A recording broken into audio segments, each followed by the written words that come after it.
You just witnessed that very energetic dance performance by the students of the Sri Pali campus. Today's inauguration ceremony marks the commencement of a series of research symposia which will be conducted over the next several days across our different faculties and institutes, where our researchers and scholars from diverse disciplines will discuss and share their research findings. Therefore, it is apt that at today's inauguration ceremony, we give you a glimpse of some of the work that is carried out in this sprawling institution, the University of Colombo. We now invite you to view a video presentation on the University of Colombo produced by the Sri Pali campus.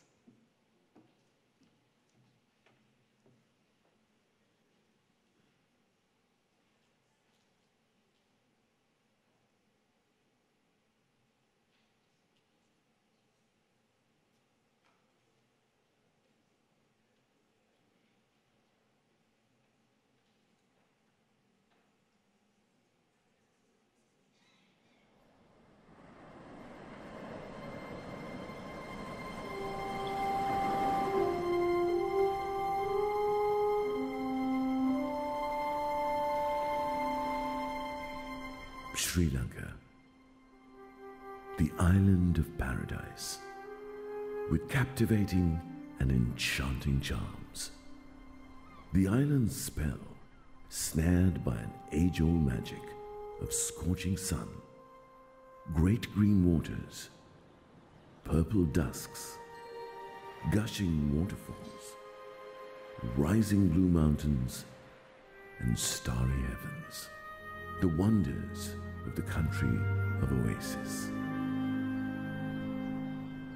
Colombo, the heart of the evergreen island, shrouded by the waters of magnificent sea. The city of promises, kindling in all hearts a hope of tomorrow.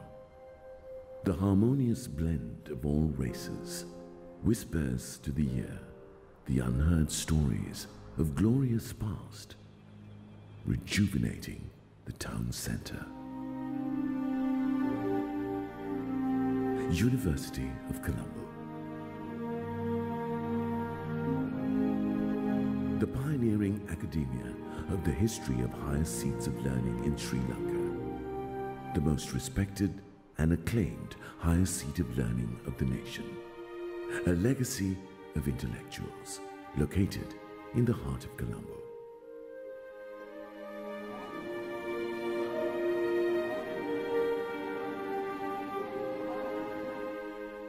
The initiative nucleus of the academic atmosphere was formed by amalgamating the Ceylon Medical College, founded in 1870, and the Ceylon University College in 1921, which were incorporated into the university later. By April 1942, the University of Colombo was established by the State Council. The first Vice-Chancellor of the new university, Sir Ivo Jennings, architect of academic nature in Sri Lanka. From colonialism to modernity, our proud history runs over 148 years of an uninterrupted stand with multicultural, multi-ethnic, and multi-religious student and staff population, fostering social harmony, cultural diversity, unity, and equal opportunity. Strive to be a center of excellence of regional and international repute, building synergies between knowledge, education, research, and entrepreneurship. It is our vision.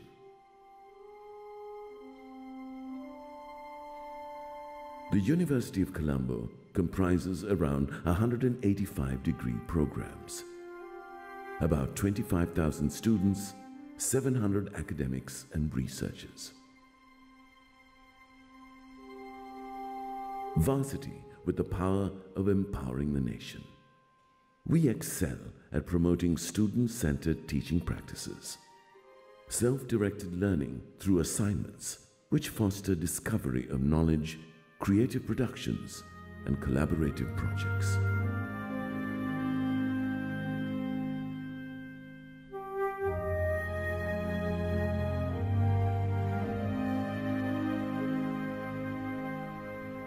Our 9 faculties, multidisciplinary and interdisciplinary in nature, and strengthened by 56 academic departments, a campus, a school, 7 institutes, and 8 centers. The university widens foreign and local undergraduates' horizons to face the global challenges ahead of them. Faculty of Graduate Studies offers diploma and postgraduate courses of a multidisciplinary and interdisciplinary nature, concentrating on capacity building by entering into linkages with the outside world to equip the youth with all necessary knowledge. We work hand in hand with outside corporate sectors to ensure that the university caters to the needs of the day. The library supports the university vision with up-to-date materials, books, and other resources where both staff and students communicate and express their creative and scholarly ideas in respective disciplines.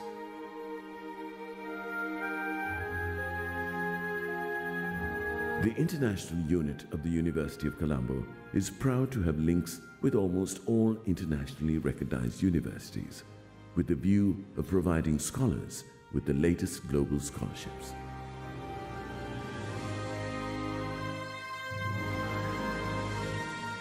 The warm and friendly academic atmosphere, together with recreational facilities and other services through experience of enjoyment, physical fitness, and increased self-confidence opportunities for togetherness, are also parts of our academic endeavors.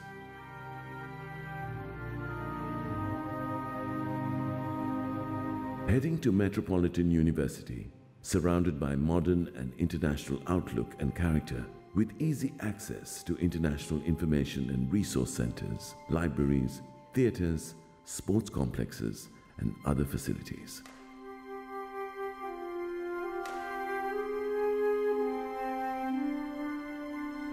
Modern technology incorporates with scientific research, blends into writers, poets, critics, and artists, maintaining international academic standards, contributing to the national capital, and stepping into globalization with high academic profiles. Inspired by the past, we shape the future towards the 21st century. University of Colombo. Wisdom enlightens.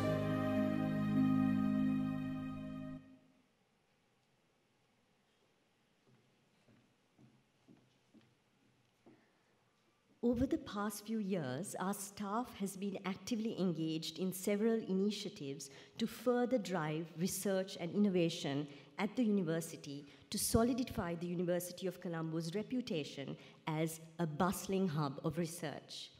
At the helm of these initiatives has been our Vice-Chancellor, Senior Professor Lakshman Dissanayake. Therefore, we are very pleased to invite Professor Lakshman Dissanayake to formally welcome you to this year's Annual Research Symposium.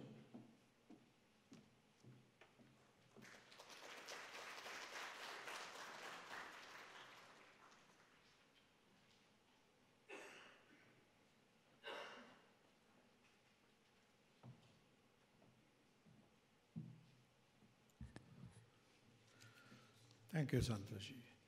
Very good morning to all of you. I'm really happy that we commence today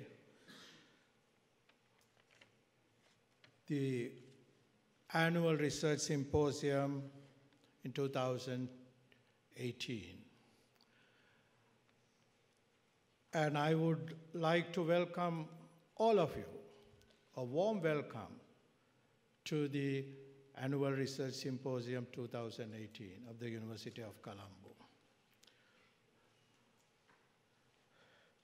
We are very happy, and it's a privilege and honor to have His Excellency Mr. Bryce Hutchison, the High Commissioner of Australia to Sri Lanka and Maldives,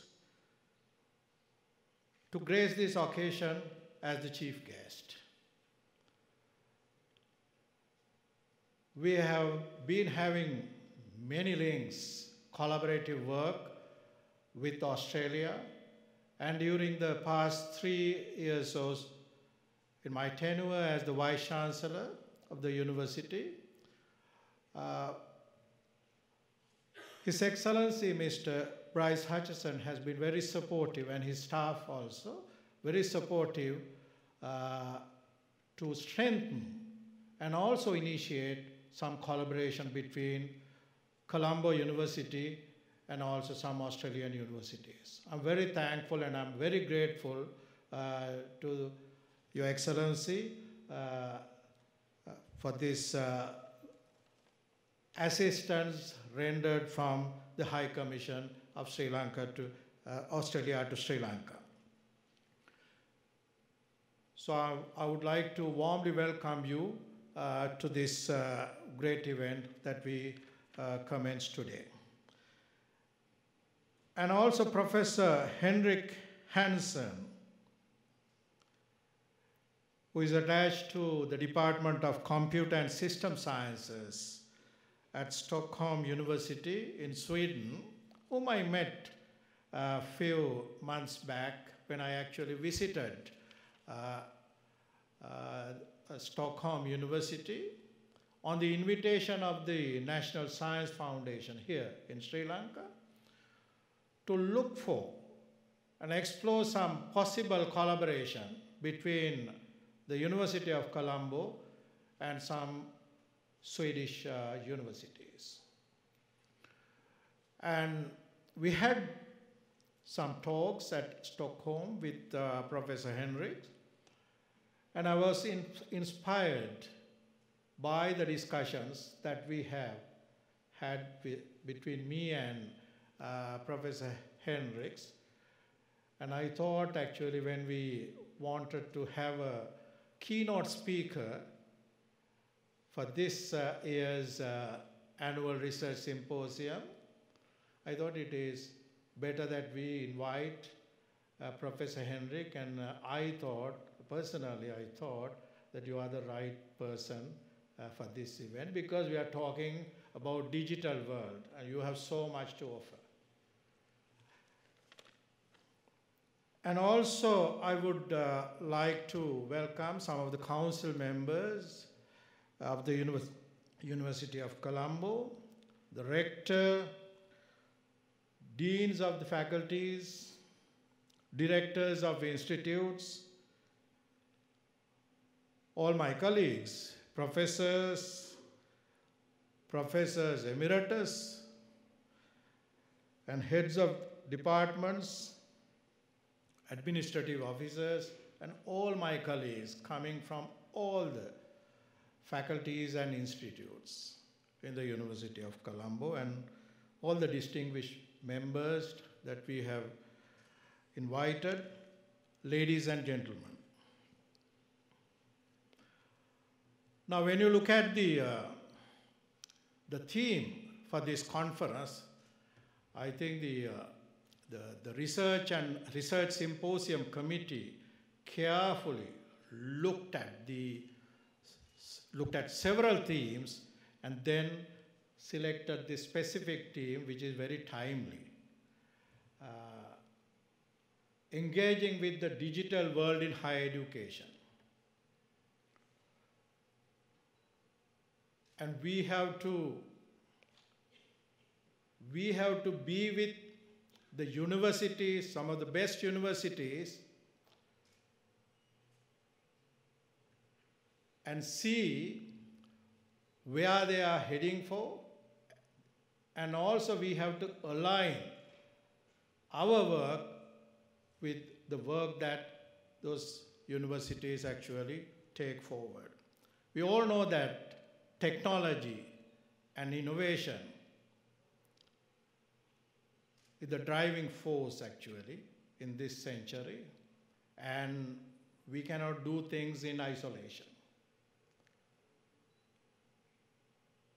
And we promote technology and innovation in the University of Colombo.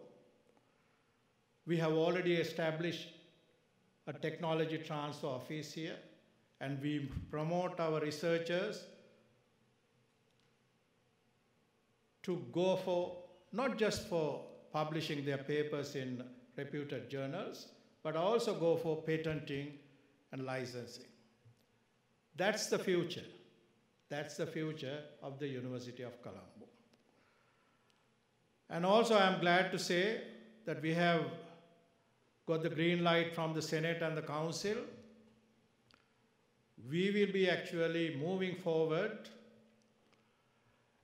and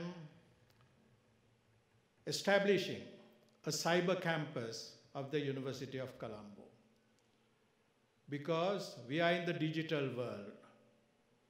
There is no physical limitations in the cyber world. So we thought of actually create a cyber campus here at the University of Colombo to be the first in the university system here in Sri Lanka, and offer programs not just to Sri Lankans, those who are interested in getting engaged in higher education, but also to the whole world, because there is no limit. And also, you see now, this symposium is very important. We create knowledge here in the university. And we capture knowledge, but that alone is not enough. We have to share the captured knowledge. So that's the most important part of it. So that is why we annually hold this very important event at the University of Colombo, Annual Research Symposium. And again, when we get back to the theme of the symposium, the digital, engaging with the digital world in higher education, because we are not in the first industrial revolution or the second or the third. Now we are in the fourth industrial revolution. That is the context that we are actually moving forward. So the context matters a lot. So when you are in the fourth industrial revolution, the digital revolution, so we have to align the University of Colombo with that theme and with the activities taking place here in Sri Lanka and also elsewhere in the world. So I hope this is very important when it comes to fourth industrial revolution and how we actually align the University of Colombo with the knowledge created towards the digital world in the context of higher education. And we all know, I have been actually discussing this in various forums, even at the Senate. The whole world is moving towards artificial intelligence, the machine learning, big data, data science, data analytics, and so on. So we can't do things in isolation. So we also have to drive the university towards in that path. But that doesn't mean that only the science-based faculties can actually get involved in that process. The AI, the machine learning, etc. But the social sciences and humanities also have a bigger role to play in that process. And I reckon, as a social scientist, I'm a demographer, you all know that, I'm a social scientist, but I think the AI, the machine learning, the big data, data sciences cannot actually exist or survive without having social sciences and humanities. That's the truth. That's the reality. Because the social sciences and humanities are the people who actually find emerging issues. Then the solutions or the intervention actually come from AI, the machine learning, and the big data or data sciences. And also, what about the consequences of AI, machine learning, etc.? They are also the social scientists and also the humanities expert have a huge role to play, because they are the people who will identify those consequences and try to make recommendations for a better world. So I'm not going to talk too much because the keynote speaker is sitting there waiting for his speech. And I would really like to welcome all of you to this wonderful event that we have been, in fact, celebrating each year. And I hope that you will have a very productive, not just today, but the events that will take place the coming days and weeks in the University of Colombo. Thank you very much.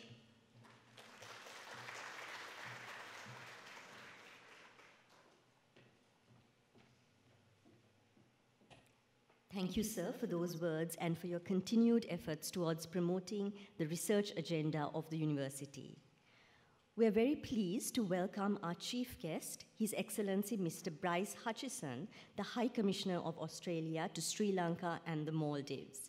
I now invite Senior Professor Nayani Malagoda, the Dean of the Faculty of Graduate Studies, to do the honors of introducing our chief guest.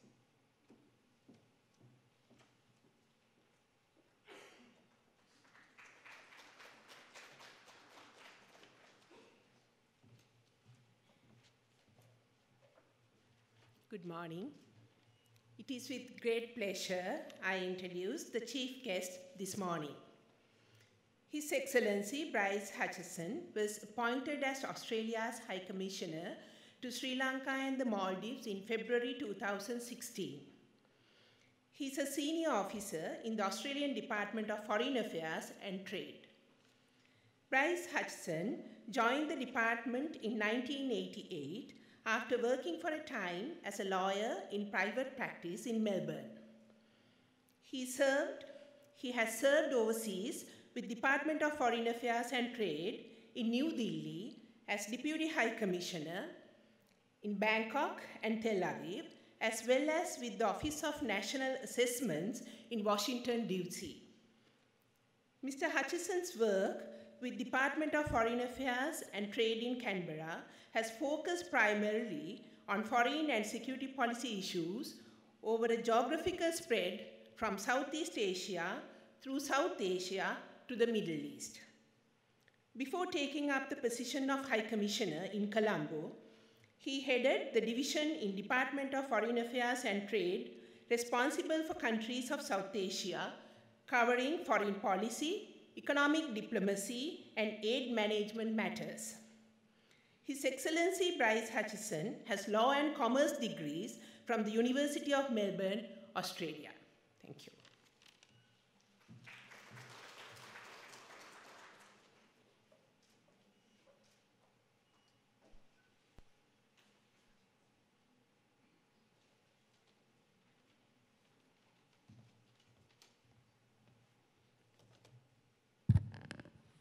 Well, thank you, Professor, for that introduction. Vice-Chancellor Lakshman Dissanayake, distinguished speakers and senior academic staff, researchers, ladies and gentlemen. It is a great pleasure for me to be here this morning in this splendid auditorium. The Vice-Chancellor was telling me it's a new auditorium and it's very much fit for purpose. So we're here at this inauguration ceremony of the University of Colombo's annual research symposium.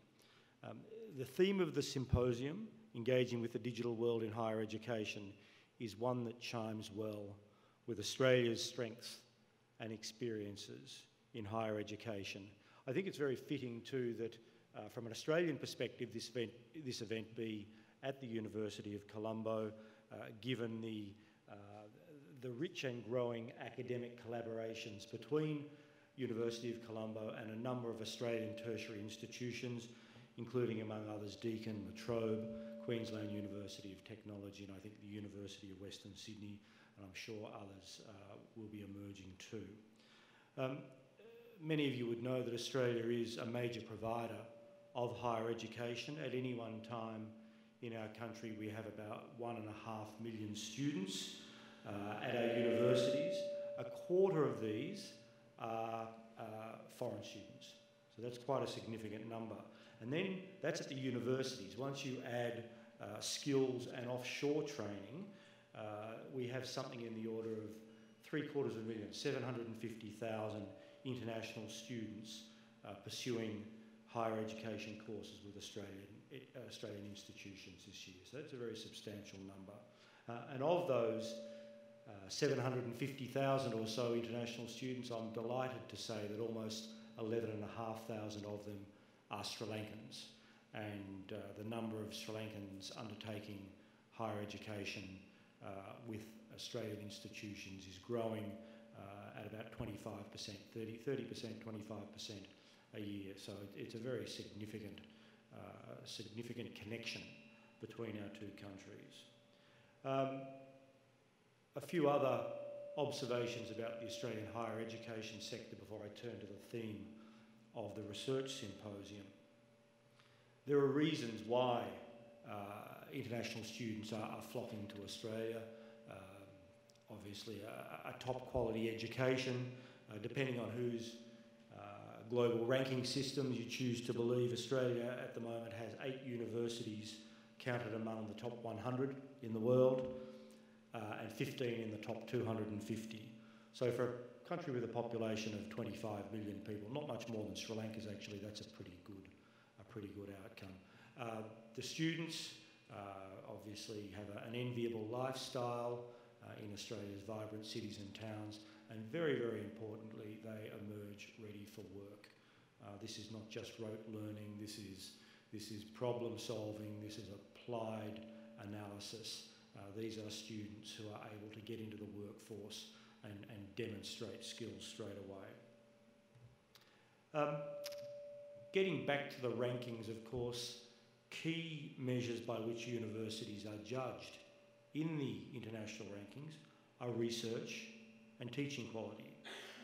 And in good universities, such as Colombo University, teaching and research are not separate endeavours. Each informs and enhances the others. Now, in Australia, as in elsewhere, the engagement of Australian higher education institutions with the digital world has irrevocably altered the way our universities and colleges teach and research. The digital revolution has been disruptive. It's pushed aside well-established models, but out of that disruption has emerged great opportunities and possibilities. The most obvious change, of course, is the rise of virtual and online teaching. Initially, there was great enthusiasm around the prospect of doing away with direct interaction with teachers and instead setting up purely online courses that could be cheaply accessed by large numbers of people, massive numbers of people. The evidence is beginning to show, though, that that model is not quite delivering what we thought it might. It certainly, online access improves access to educational opportunities, but the vast majority of those who enrol, up to 90%, are not actually completing their courses.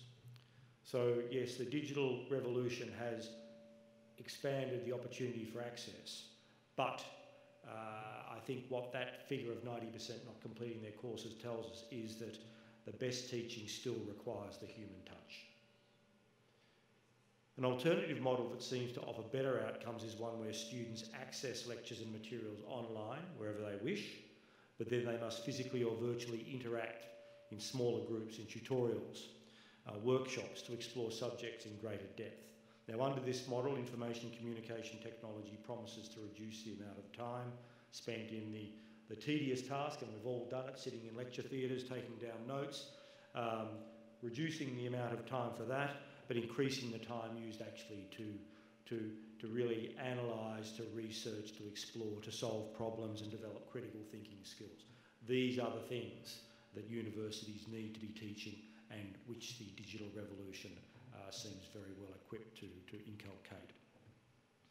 Big data, the ability to gather massive amounts of information across multiple measurement fronts, is also beginning to transform how teaching is conducted.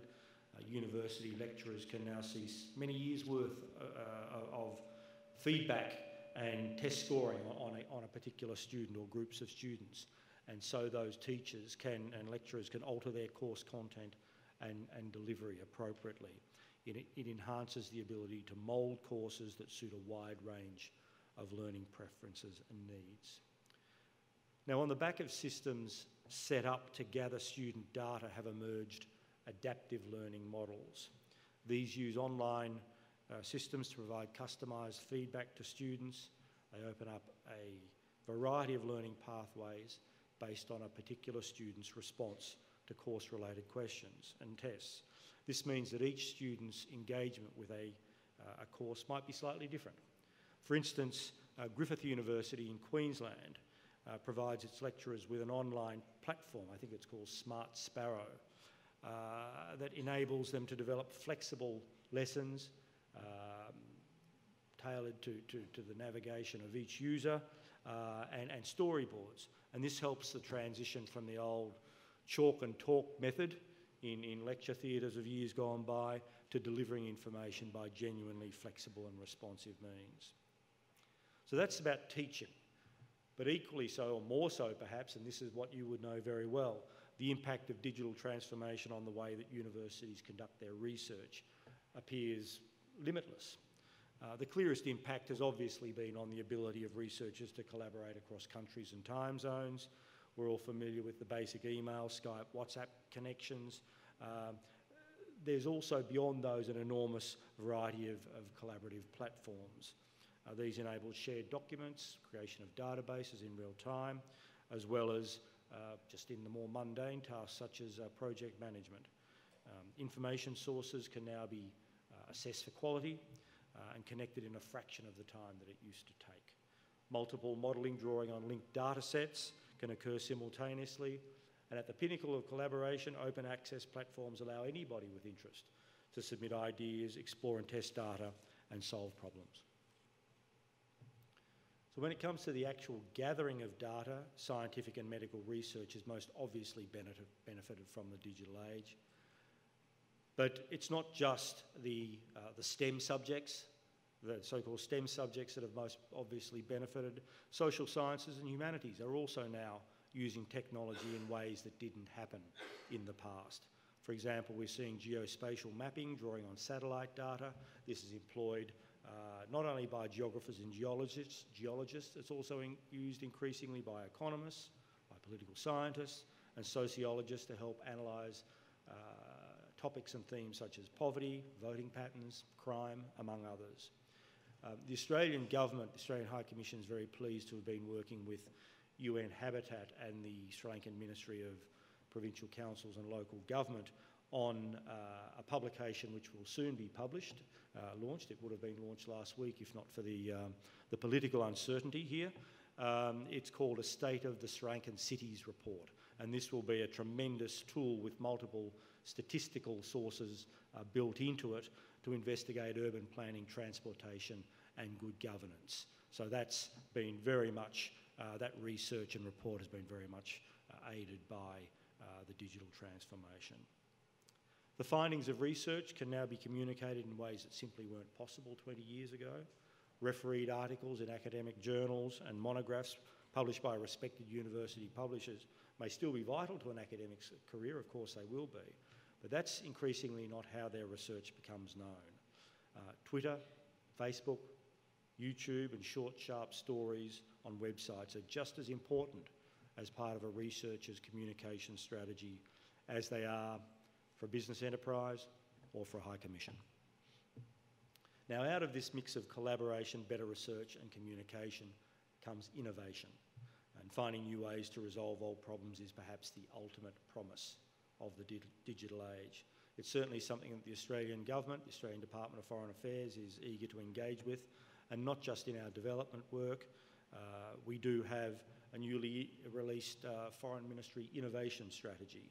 Just as one example, Australia, are exploring opportunities with partners such as ASEAN, the Association of Southeast Asian Nations, to use new digital technologies to create smart cities. To conclude, I've got no doubt that the range of research built around this theme that will be discussed during this symposium will open further new doors to innovation, will build on collaboration, and ultimately will deepen the quality of the teaching that you undertake, whether at the University of Colombo or elsewhere. I think you've got some fascinating discussions ahead of you over the next couple of days, and I wish you very well, and thank you for the invitation to be here. Thank you, Vice-Chancellor.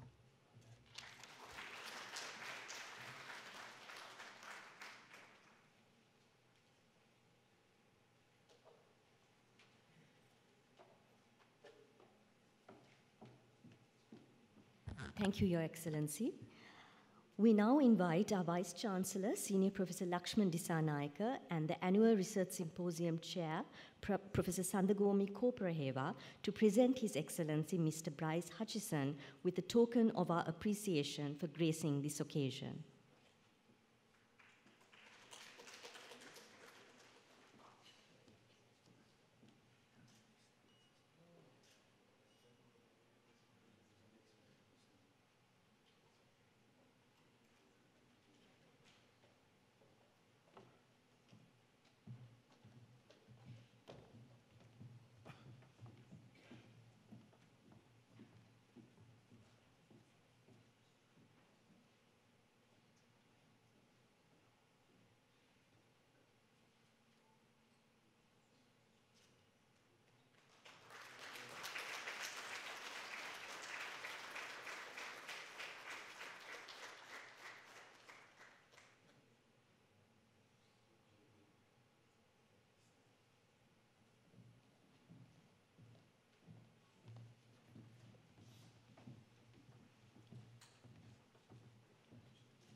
Once again, thank you very much, Your Excellency, for your presence at this occasion.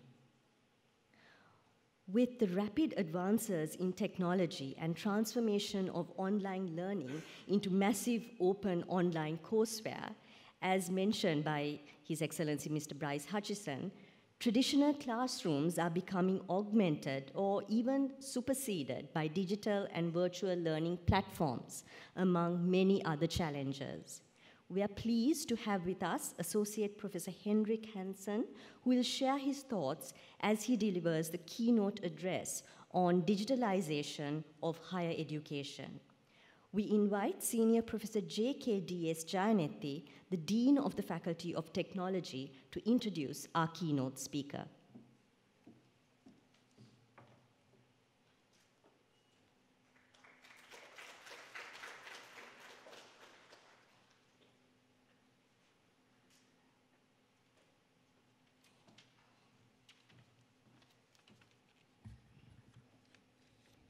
Good morning. It's an honor to introduce the keynote speaker of today's proceedings, Dr. Henrik Hansen. Dr. Henrik Hansen is an associate professor at the Department of Computer and System Sciences at Stockholm University, Sweden. He has a PhD in educational sciences and audiology and is a researcher and a coordinator of 17 international projects.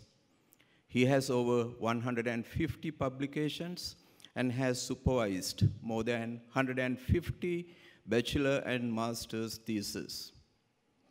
He is currently supervising 10 PhD students. He was one of the first European Distance and E-Learning Network Fellows elected in 2007. Dr. Hansen is a conceptual developer of the SciPro thesis management system and has several video productions such as SciPro Overview and The Best Saturday to his credit.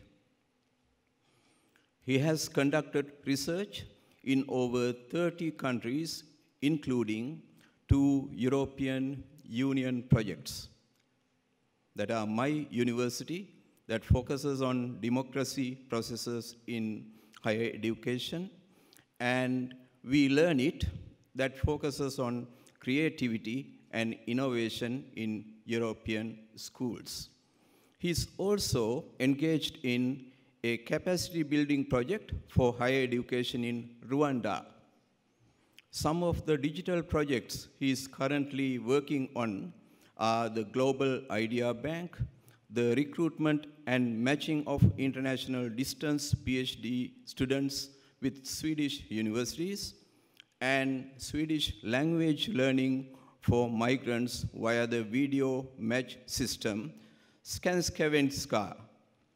He's the founder and coordinator of the ICT for IID network. So it's my pleasure to invite Dr. Hansen for the keynote speech.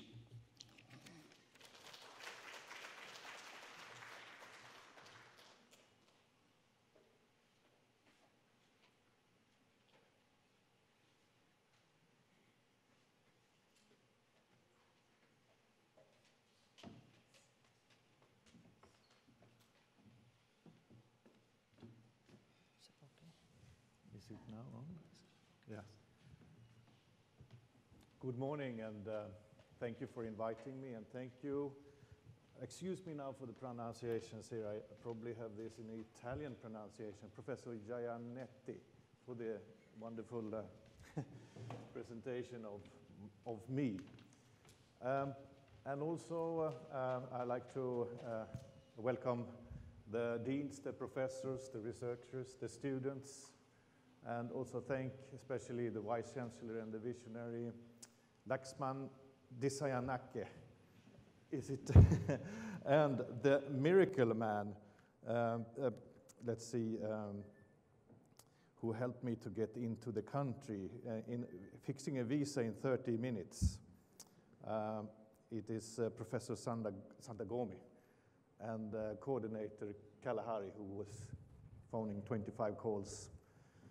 It's not easy to get a visa in 30 minutes in the airport in Stockholm, but it was really a miracle. So that's why I'm here. Thank you very much. I will also comment, let's see, I noted briefly the name of the introduction, Santoshi, correct? Yeah, means joy. That's very important. I mean, we have to have joy in education. That's an underestimated aspect. But she also said in the beginning that we have to be on the right side of the digital divide.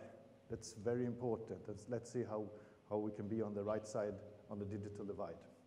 I also realized when I met the Australian guest here that actually Sri Lanka is in the center of the world. And you have in the margins, you have Sweden in the north, and then you have in the margins, you have Australia on the other side.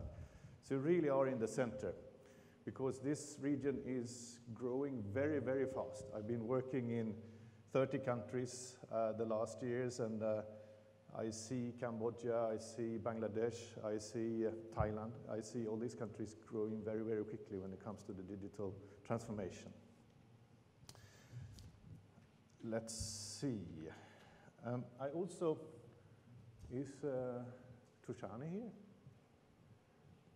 Yeah, okay, are you ready? Yeah, you're ready.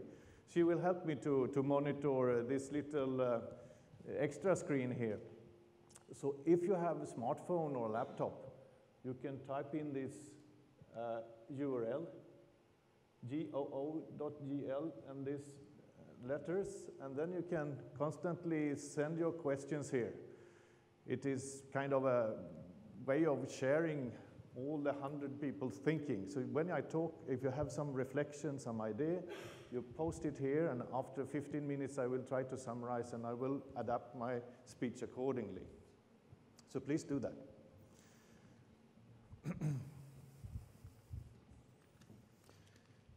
So let's see if this thing works. Yes, I asked for 2 shares because I want options. Sometimes I'm bored, I want to sit down, or I bring someone up. We will see. I haven't decided yet. If you want to know more about my research, it's about ICT for inclusion and integration. That means the developing countries, but also people with disabilities and migrants, etc. But I already had a long introduction, so I don't need to talk more about it. But if you want to see, actually I was doing 16 years, I've been working with Sri Lanka, but for the last several years, I didn't go to Sri Lanka because I'm driven by SIDA funding. And SIDA, you were increased to being a middle-income country, so SIDA was not there anymore. So I went to Africa for a long time, but now I'm here. You could say it's a serendipity, a lucky chance, because I met Professor Laxman in Stockholm a few weeks ago, and he was very interested in engaging with me, and that's why I'm here. And serendip, you know, of course, that it's the old word for Sri Lanka, Persian Arabian word. And serendipity is very important. As you see, I've done 85 projects in Bangladesh. If you click on the map, you will see the number of projects. This is 315 projects I've done in different parts of the world, but we are not going to talk about that. I just want to mention, since you also said that research, education, and entrepreneurship, I have a project with 24 universities around the world looking at diaspora. People have moved out to another country and how they can be beneficial to their home country and in the new country. I will not talk about that, but it's interesting in relation to this. If you want later, maybe if there's some time. So this is my plan. I will say something briefly about the changing world, but very short and very quick. I have too many slides. I will go quite quick in the beginning. I will slow down and then a bit quicker and then slow down a bit quicker, so don't worry. So then I will come to the universities, the need for universities to change and the current status. I can see it from my point of view. I have to have a Swedish perspective and the countries I've been visiting. But post questions, so I will go there also. And then I will talk about learning theories and how this is interesting. Actually,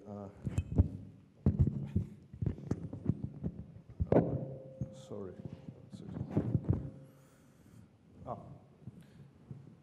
How we can integrate sound learning theories in order to make really good use of IT.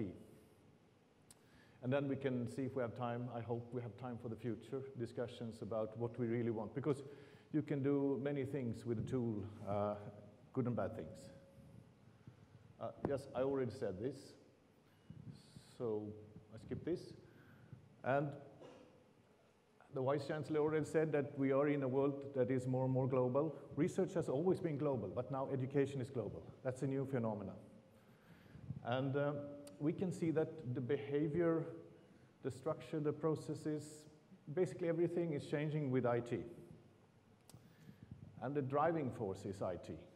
So it was before a department, I was not part of that department. I didn't grow up there. I'm not a technical person. As the presenter said, I have a PhD in educational sciences. So I was recruited to the IT department because it was expanding.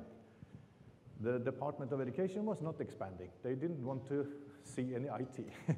But I thought, okay, if we are talking about learning, information, communication, and not IT, it's not really, I can't be there. So I was moving over to the IT department. And you could say I'm a kind of a applied IT researcher. So I'm not, I see where can we use it, or how can we use it, and how can we evaluate it. So, but also we can see some dangers also. It's not only positive things. There are some threats, and we have to be aware of how we shall do with these things. The previous speaker from Australia said 90% doesn't complete the distance education. Okay, maybe, but there are also cases where 96% complete. It depends on how you organize it. Oh, sorry, it's a little bit quick, but here's one example of digitalization. You know about Tesla. The cars are, you know, more and more in Stockholm because the government reduced the taxes. You can only park in the center. There is no sound. It's very quick. It's a computer. You can turn it off. You can never steal it. You cannot crash it also. I don't think there is like you live in a, you know, this cage that I haven't heard about any crash. And also, you will be safe when you go self-driving probably than some other half-educated taxi driver. But also motorcycles. This motorcycle I had a chance to try, it's digitally limited to 240 kilometers per hour. It can go faster. It's like riding a rocket. But you also have the tuk-tuk. I don't know how many electric tuk-tuk you have. The problem now is, I can talk more about transportation, but I have to skip because I'm not talking about transportation. But it changes also the university. How can students come in? How can you commute and so on? This is an example of, in Sweden, when I came to the airport, I didn't just have the visa problem and a new passport the same day. I also, when I arrived, I tried to buy a SIM card. And 99% of everything paid in Sweden is without any paper money. And they said, you have to change in the bank. What? Papers? I haven't seen it for a long time. I don't think my children ever used it for years. So in Sweden, everything is digital when it comes to payment. And this is one of the companies that has really, they went to the bank with this system of digital payment, and the established bank said, oh no, that has no future. Now they actually have, you know, the banks are out. Yeah, so Sweden, no paper money actually. For different reasons. My daughter, she's 20 years, yesterday actually, and she worked in a shop, and she was robbed. And she said, you know, I have no money. It's digital. So it was a terrifying event, but there was nothing to take. So the robber said, oh, I was just joking. Yeah, it was not really a joke, but it's for safety too. You can't get robbed if you don't have the physical money. And actually, that's the only commodity that doesn't have a value in itself. And then we have doctors online. It really disrupted the healthcare system, because now, if you have you feel bad, you can contact via video, and you can, you know, do different questions, and you know if you're dying or if you just have to sleep for 2 hours. So it's very easy, and you can do this. It's a huge thing. It's very flexible. And then we have Storytel as one example of, I can now read books when I'm driving motorcycle. I listen to Shakespeare. I listen to the world literature when I do things that is boring. I wait for a bus or so. Storytel has 100,000 books, all the classics, Don Quixote, whatever you want. So just by moving around, you can read the world literature. It changes, we can also see in e-books and so on in the universities. Actually, our university, I think, maybe 10 years back, it was shifting from buying digital books and journals more than printed. But now it's, you know, almost everything is there. Maybe we paid, I don't know the exact number, but maybe 10 million euros for subscriptions. It's also very expensive with the copyrights. Music, we have, yeah, good. I will read it soon. I just have to speed up because I haven't really started yet. This is the music. Music is now, you have everything, ABBA, Beatles, everything there. You have a world music jukebox, everything. It's very hard to beat. You know, I have my record collection. But what about universities? Or maybe I shall have a look here. Tushani, talk more about, oh, not now. I cannot talk about Rwanda now. I talk about Sri Lanka. I will talk about university later or in the lunch. So I can just manage it. It's a 6-year capacity building project for higher education. A lot of interesting things, but it will take us too long time to talk about now. What is the dangers of losing human contact due to excessive digitization? Yeah, I will come to that also, but I will also say that sometimes you get more human contact on a distance. You know, if you have a pen pal, if you have people you meet, if you have, I think face-to-face is a wrong concept. If you're in a Skype conference, you have a face, and you have a face-to-face, you have a very close. It's not that you have better contact with the people in the corridor, you might have it in Australia. It depends on your relations before. So distance and human contact is not, you know, different things. I mean, in a hall like this with 500 students, you may have less human contact than you have if you're interacting with fewer people or if you have a structure for this. So that's a different thing. I will come to that, actually. So universities has 3 major missions. Our first, of course, is teaching and learning, education. And then we have research. You have to combine this, otherwise the teaching will be obsolete. You have to feed in and combine the research. And then we have to have some benefits for the society. It has to be relevant for society, the knowledge, the research. So these are the 3 aspects. And this is the needs, you know. From OECD, we see that we have 170 million people in higher education at the moment. But we need another 100 million. And even that is too little. I mean, that's just 5–6% of the world population. We are 7 billion or more. So if we're talking democracy and people voting, we will have educated people in minority all the time. So we have to even expand it more. Sweden has a policy of having at least 50% of the population with higher education. If we look at Sri Lanka, this is the statistics I found that in 2020, you need to have almost 3.2 million in higher education. I don't know how much you have at the moment, but you can see that it's an increase in Sri Lanka, the demand for higher education. You have to expand. And you cannot probably hire that many more professors, that many more universities. You have to do it more efficiently, but you also have to do it with quality. Without quality is no point. So that's a big challenge. If you take another same statistics, but in a percentage, you have to at least come up to 15% of your population. But if we compare it to the world, you will see Sweden has 2017, 42% almost, and we will also increase. And let's see where Australia is here. Yeah, so they are ahead of us. And I saw that Canada is near the top, but I think this is fake news because there's probably Sri Lankans emigrating to Canada, making numbers high. Yeah, so then now I'm actually going to come closer to the core here. So I was thinking, when the Vice Chancellor said, okay, talk about the digitalization of higher education. Okay, I'll take the big picture, and then I will do it in 3 phases: the beginning, the journey, and the end. Very, very simple structure, but then also the afterlife and before the beginning.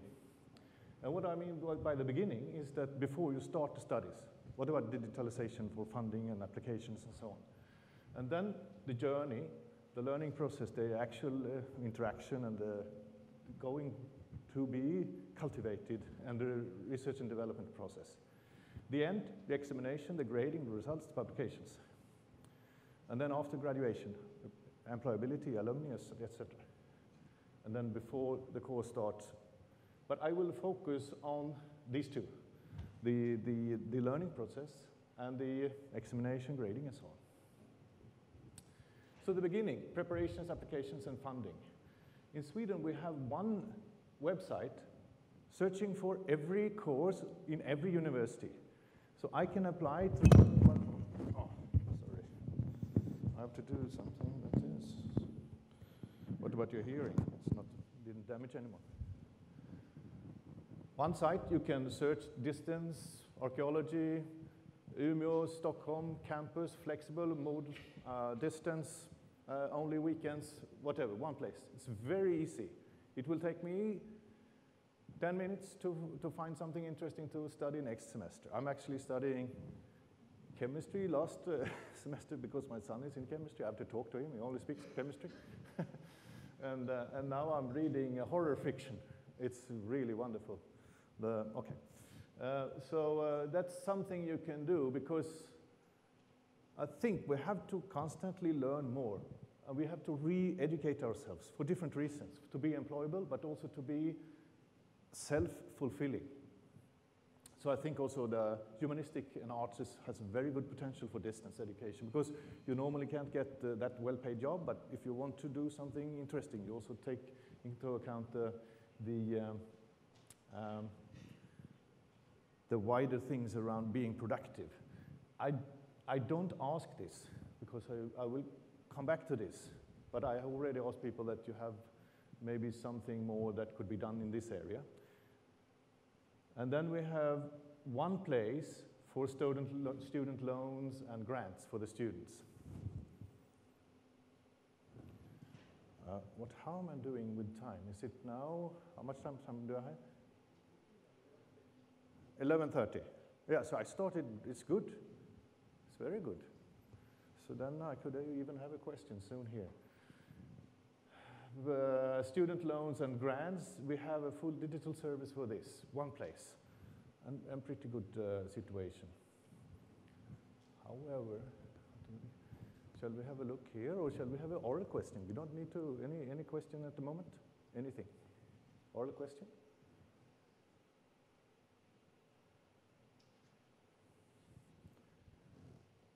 Eva, you have a question? Nothing? Can you, Tusani, can you scroll this thing here? Yeah, I'm coming back to this. Is it something more underneath here? Okay.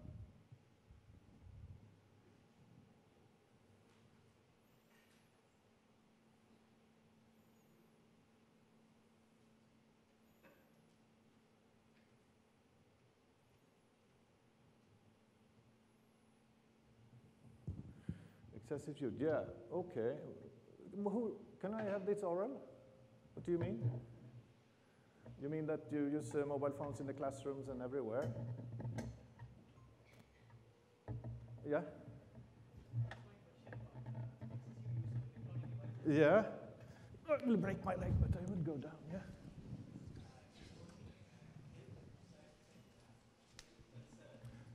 You sit too much? In what way? In what way? Yeah, because now several people have submitted some studies about causing health issues to using more electronic devices. You mean so, but yeah, the body or the some body to body, yes. Health issues. So when we digitalize every transaction, every human behavior, human attitude acts. So how it's going to be balanced with future challenges in health and lifestyle?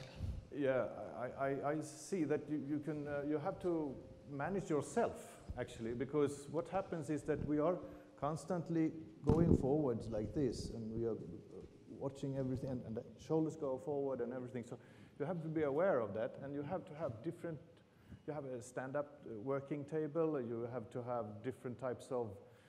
I mean, sometimes you might have a tablet for browsing and reading things, and then sometimes you have the mobile phone. But if you only have the mobile phone, actually I had back problem because I worked too long, and then I thought, okay, I have back problem now, I can lay down and I work with the phone instead, and then I get another back problem in another place. So you have to take breaks, and you have to do exercise, because you have a body, and you have to do, it's a static thing, that you have to do things. Actually, I was swimming yesterday. It was very cold in the pool, but you have to do it.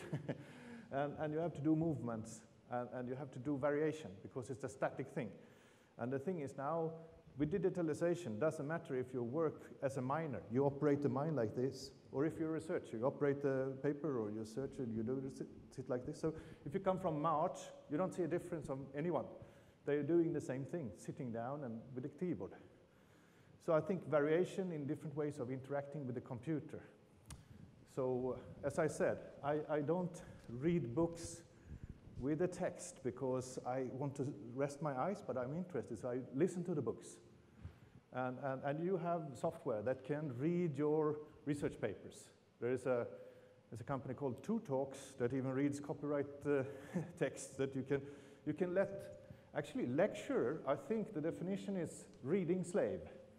So the king of Sweden in the 18th century, he was very aware of Voltaire and all the literature, but he never read because he had a slave reading everything in the library. He was walking around like me, and he was listening to everything. That's fine. We can have the same. We can have the computer reading for us. So think about variations of doing things, and it's not sustainable. to sit like this or sit like this for 16 hours or 5 hours or 2 hours. You have to look also like a driver. You're not allowed to drive you have to take a break every hour or something like that. What about that, Heva? You were in Sweden, you were doing things in the gym and you became more fit, wasn't it right? So maybe a comment about the physics that you need. If you have a microphone to Heva here. Because you're a professor in computer science, you know that you have to move a little bit to feel free. But being too occupied is the problem. Actually, I heard about a university in China. You were not allowed to work there if you didn't do exercises. The keyword because you're not sustainable. Yeah? The keyword is ergonomics. I mean, the people really need to think about how they manage their digital world and the real world. Yeah. So kind of a management is required. One of the common problem when people start doing the digital activities, they forget the real world. They engage and they become a kind of an addict to some kind of thing. So very recently we had a discussion where we were talking about the digital narcotics. So even in the social network, sometimes people don't want to take the breaks, they keep on doing. So this is a very important, people need to learn how to control technology. Otherwise, it will ruin their life. I mean, there's so many interesting things in the digital world, so I can just lay down and look at films from Australia and everything, and it never stops. So you have to be able to manage yourself and move around.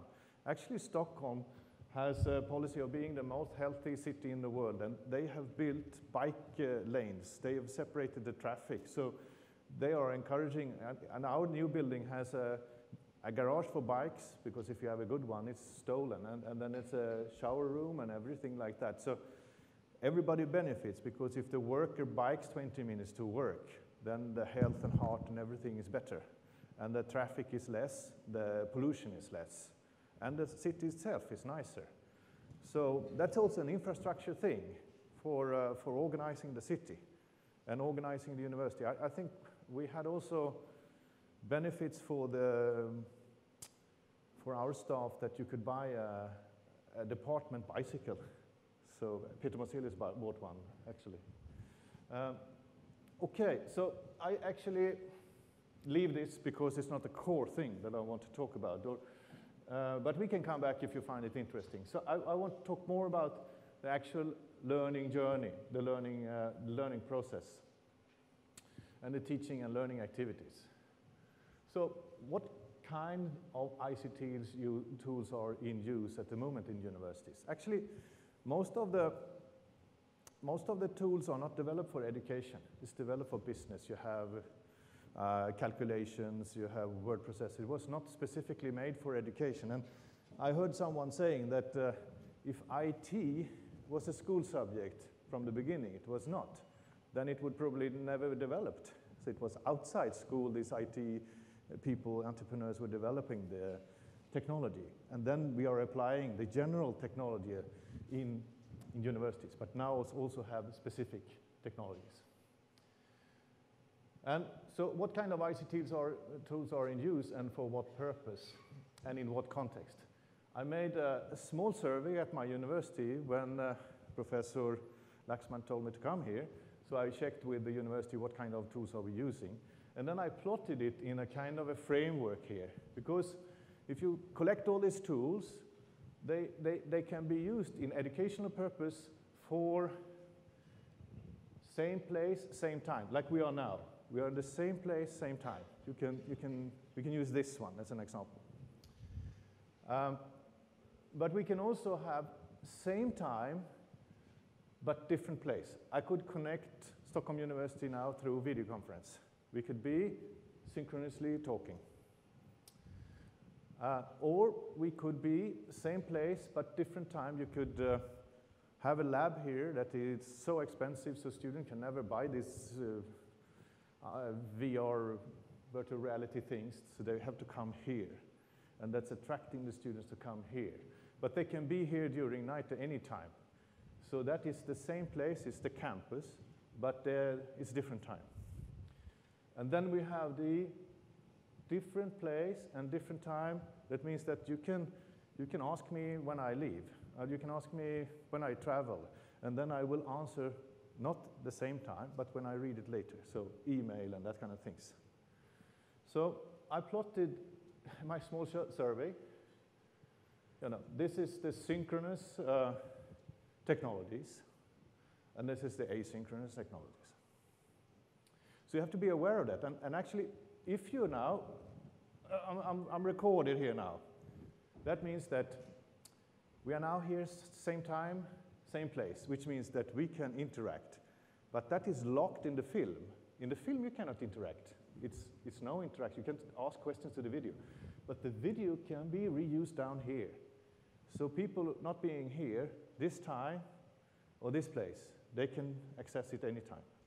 Which means that if you're producing learning content, if you record something in the classroom, you can then use it for distance learning. Of course, you need to do some editing here. I think that maybe 1 hour there would be 5 minutes if you do it really edited.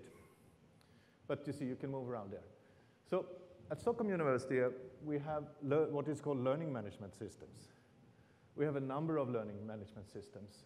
And these are for courses.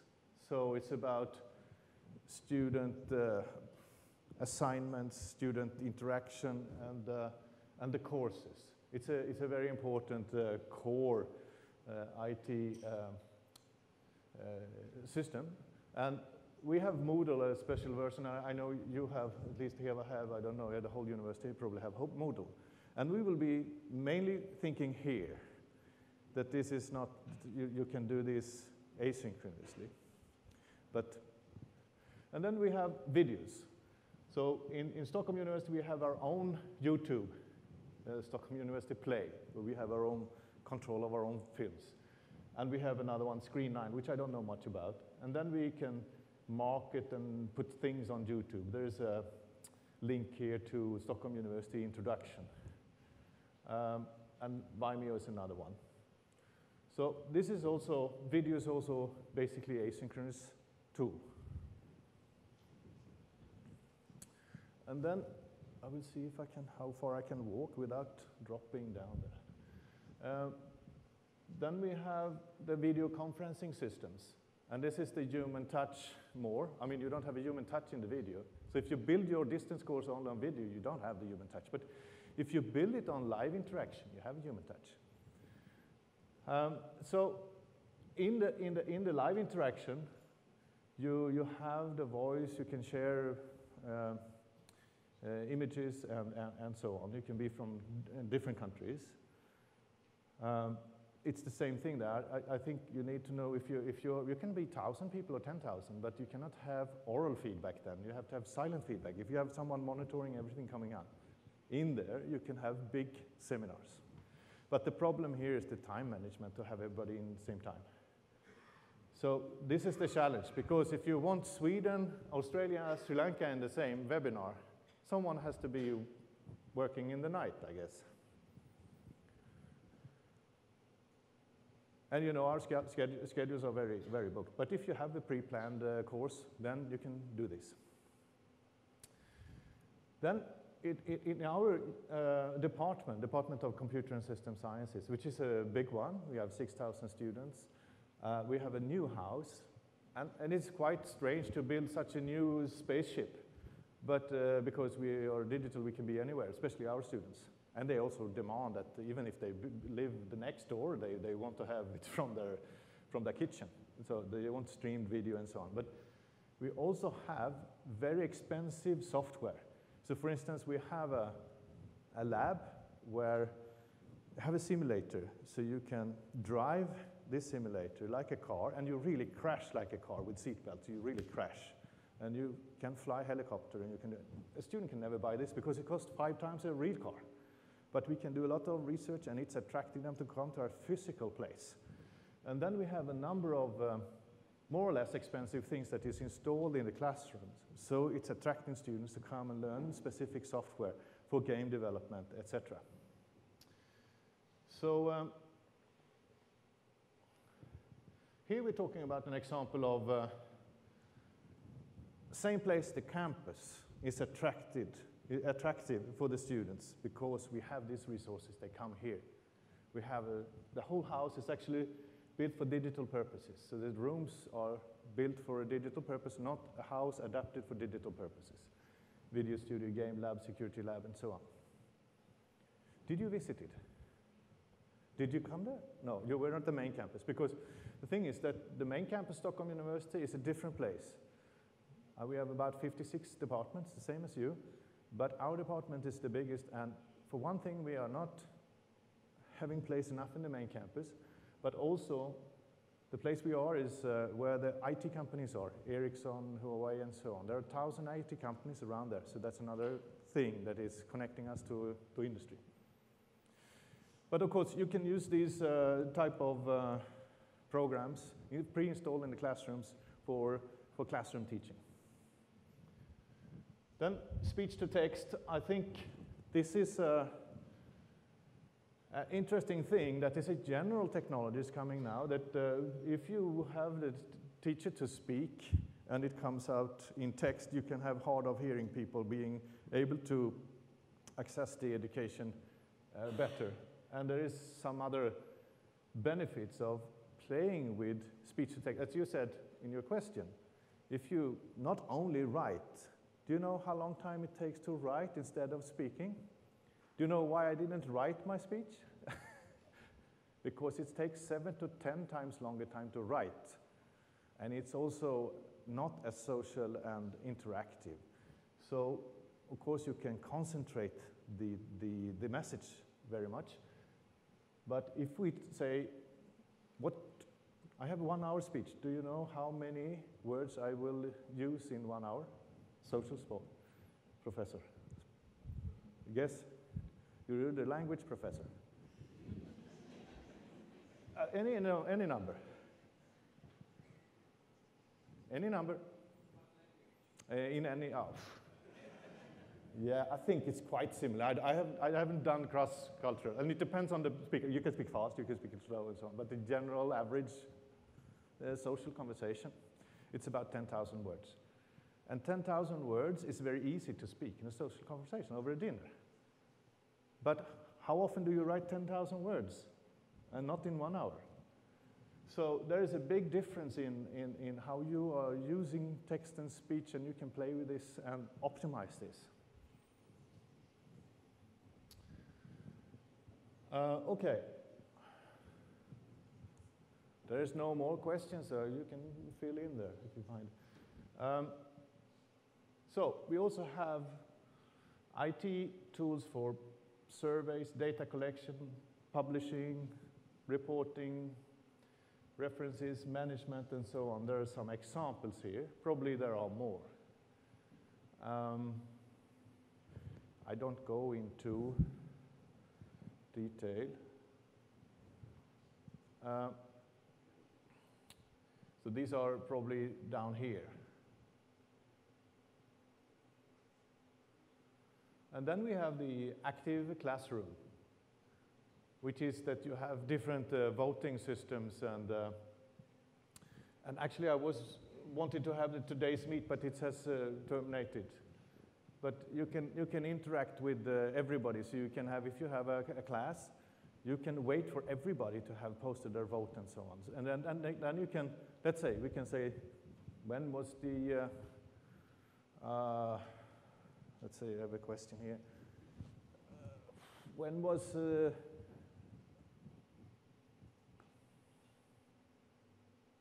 I cannot find the question. Let's say that, when was Sweden founded?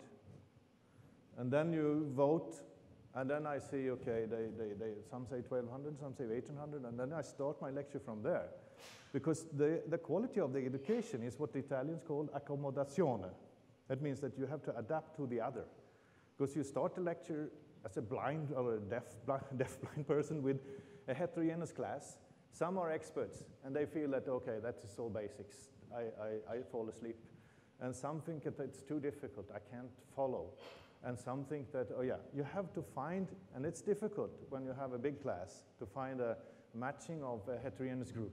But if you can make a survey, you can base it on that 20% think like that, 30 like that, but let's correct this and what is right really. Tushani, have you used this? You have used interactive tools. So maybe a comment there, because I want some more voices. And I also want to move a little bit. Where is the microphone? I can do it. Are you ready? Oh, sorry. There. And you can stand up so everybody sees you. She's PhD doctor from Stockholm University. Yes. We have used Mentimeter, seatings.com. So then we are using them for blended learning. So currently, actually we are teaching these tools to the University of Colombo, the staff, during staff training programs. So they are trying to use them. Is it successful? Yes, it's going to be, yes. You can see them. We are going to have a symposium as well, maybe in the mid of December. Hmm? Yeah. That's a way of getting people engaged, and also you can do a lot of research based on this. Because if you do a poll, then you have a lot of data. You can do every classroom is a data collection opportunity. Actually, as I didn't say it, but in the presentation, I'm also an audiologist. I worked in hospitals, and the reason why many times doctors are very productive is that every interaction with the patient is a data collection. You have blood samples and so on. Same for a teacher, that you can collect systematically the thinking, the ideas from students, and then you can make analysis of how this thinking is changing and how we can adapt to this. But if you don't know what they are thinking and you don't have any feedback, you can't really improve their education. So this is technologies for the same place, the same time. Oh, what happened? Yes, okay. Now I think I'm coming to the interesting thing. Are you getting tired? No, but you're sitting too much. So you have to stand up. Everybody stand up. And we shall do some swimming for 1 minute. And you can do breaststroke, or you can do crawl, or you do backstroke, or you do butterfly. It depends on what you do. 4 different models. So I will take time. It's 1 minute. I mean, you're going to drown. In that style, you go down.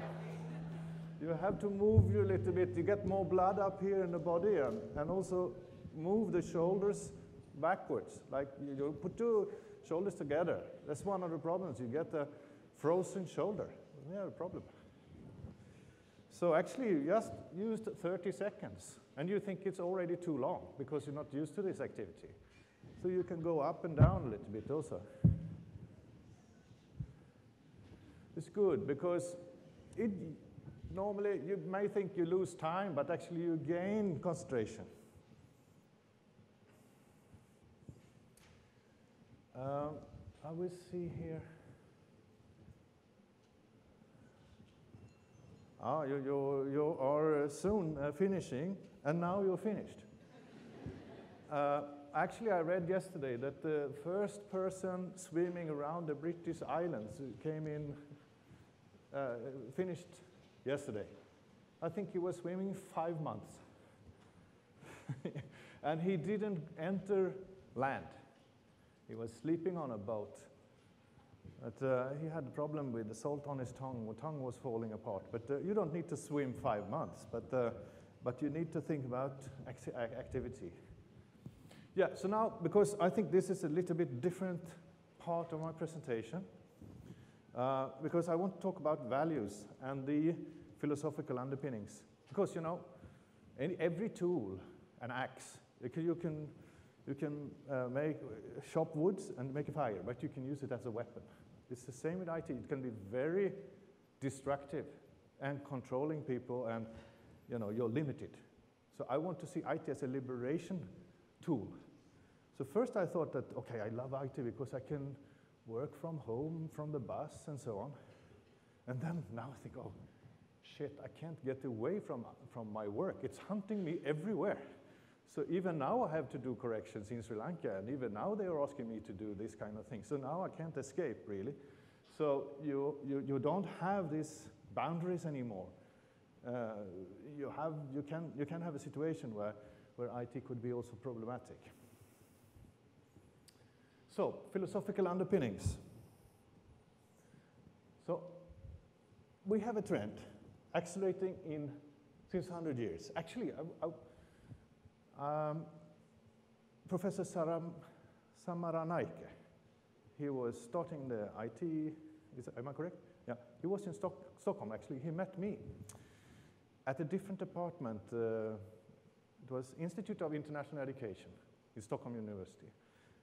I was working with international comparative education, and he came to our department and asked, can we do the distance education and scale it to thousands? And I talked to him and I said, we cannot have these numbers if we want to have quality education, because we cannot interact. We don't have the technology. Then, instead, Samaranayake went to the Department of Computer Sciences and he started to work with him. I wasn't there at the time, but I transferred my professorship there.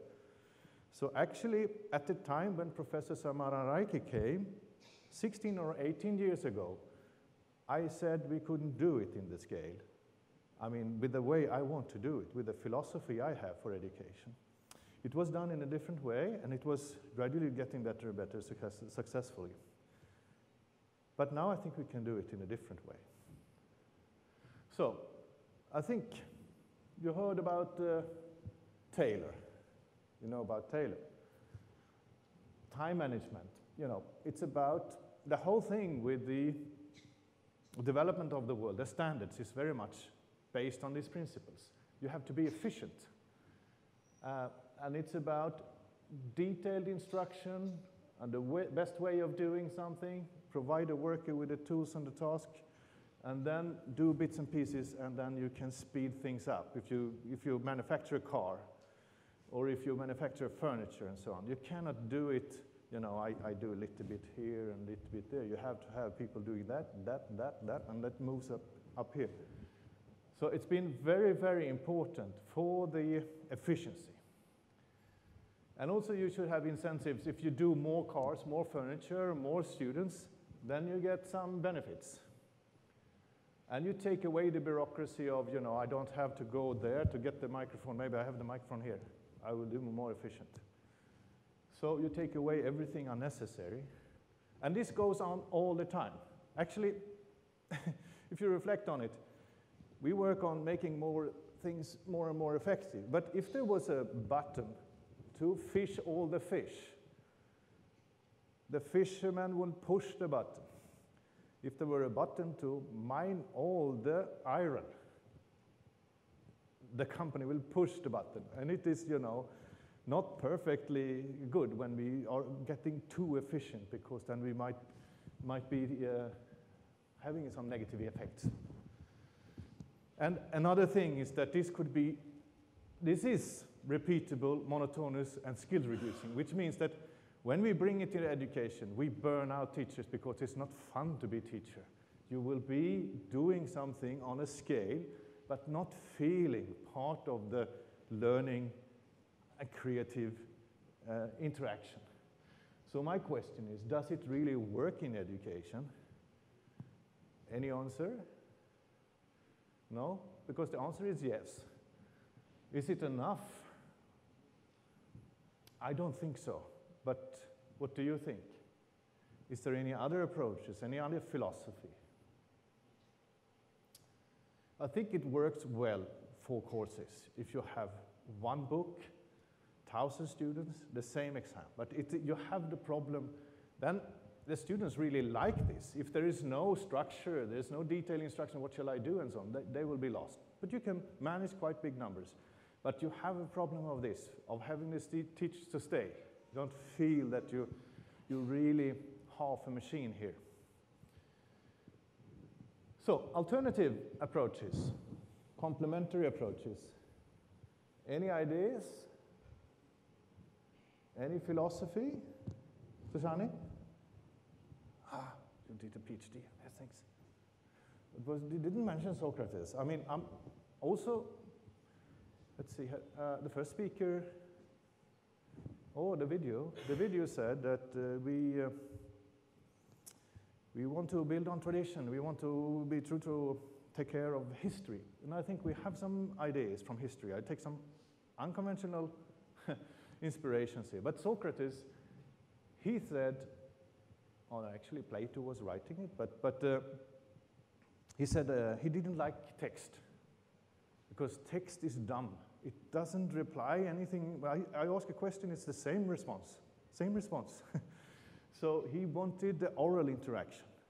You have to have oral interaction with arguments and critical dialogue, and by questioning things, you will see that the learner or the student will know that they actually know the answers with the right questions if they reflect. But you need oral interaction. So he was emphasizing the dialogue, right? And then I don't want to just have Western influences. So I went east, and I went to Asia. So Confucius is, partly explained in the Chinese, success because they value education. They are based on Confucius' thoughts. And he says that there is a powerful joint between teacher and students. And he only wanted students who wanted to be there. That means there has to be a relation. It's very hard to have a relation with 10,000 people. You have to have some kind of scaling there. So it takes time to build a relation. It takes time because it's about trust. And how scalable is it? That was the problems I had with scaling for Samaranayake.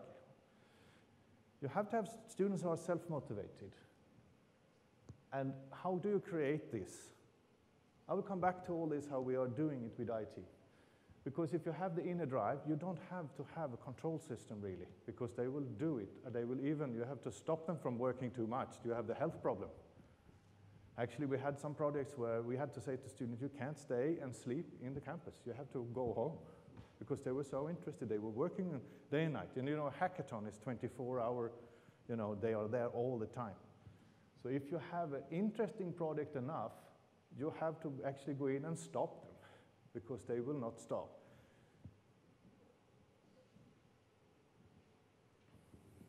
Then I went even more inspirational from Asia. And I see that we have people in this faith here.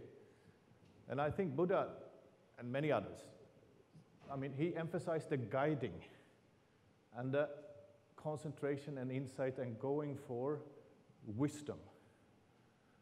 And I think Nenasala, I've done some studies on Nenasala, that means halls of wisdom, isn't it? Which is a better concept than the telecenter, much better concept. We don't have it in the West. You have it here. You have wisdom here. You look for wisdom. That's what we are going to do in higher education. And then I had to take some modern, I could take so many theories, but I have to take some basic values that I want to implement into IT. So Vygotsky, he's known for social constructivists, that we are learning together. We are learning with language as a vehicle. We are building knowledge. So I cannot give you my knowledge. You have to build it yourself, and you have to construct it. Everybody has to construct it themselves. It's not you cannot have this video and understand what I understand. You have to build it from your previous knowledge. So his idea was this zone of proximal development, where you have what a learner can do unaided. Actually, I can learn most things, but it takes time. I can go to the library and read everything about Sri Lankan history, but if I take a Sri Lankan history course, I will do it quicker. So one definition of education is accelerated learning.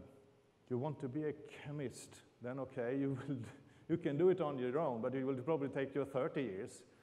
Go to the library, do your own experiments and so on. But if you go to the university, you will do it in 6 years, because it's accelerated learning. You have experts showing you where to start and what next and the right things to do. So learners are limited alone, but what can they do with support? So this is the level of being alone. But if you have a supervisor, a teacher, peers, you will reach here. And we want to reach as far as possible during the time frame, because the time frame is the course period, the program, and life. But also, we have IT systems and e-resources, you know, endlessly actually. There is so much if we just can structure it, because we cannot say, okay, you want to learn how to program Java, yeah, Google it. Yeah, you'll probably find everything there, but in 100 billion of different videos and web pages, it's very difficult. So you have to structure, but you have, the learner has the teacher, the supervisor, the peers, the IT systems, and support, and they can then progress here. Anything new here, Tushani? Nothing. I don't say anything interesting, or you're so occupied so you can't write anything.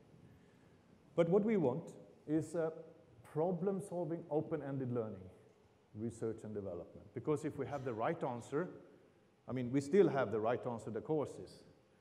That's the bulk. But in this model, you have learning guided by a question.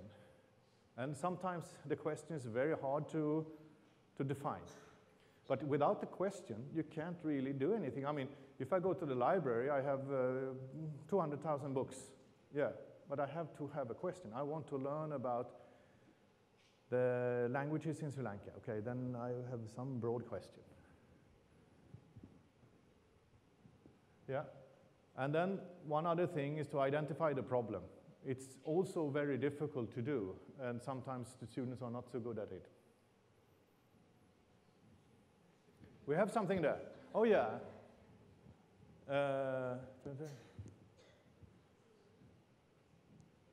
Do you have any suggestions to reduce the reluctance of older generations to work in the design? Yeah, that's a good idea. Currently, we are facing many problems. Yeah, that's a good idea. Who asked this one? I just want to. You can be anonymous. That's fine. But who asked it? Nobody. Okay, but I know it's a shy culture. So, but I think we have to contextualize it. For instance, if we have big problems when we are introducing IT into schools and to universities, because younger people are often more, they are born with these skills. So one idea is that if you reduce the workload for the professor to get started and having a allocated student who can support, like I have here, I'm not, you know, all these kind of things, we have this great support. And if you can have a group of teaching ICT support staff, students, which also get a nice certificate that they were working as assisting professors with IT. In that process, the professor will learn more and more, so they will be able to do more and more on their own. But instead of, you know, being alone, I think you can create teams where also the supporting student will learn from the professor, and it's kind of a teamwork. So that's one way of getting everybody on the train. I mean, it's like, you know, grandfather asked the daughter, can I find my photos in my phone? And so finally they learn how to do it. So you can use the younger generation as a resource, and then give them some certificates or some approval for this work, or even if there is money, is even better. Or what, let's see, we have some young people here. Maybe we should ask them instead. Actually, I have, I have to see here. Ashinta Bandara, is he here?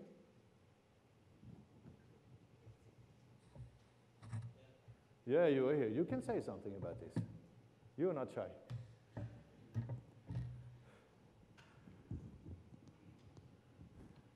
Can you say something? How can we help the older generation to learn IT?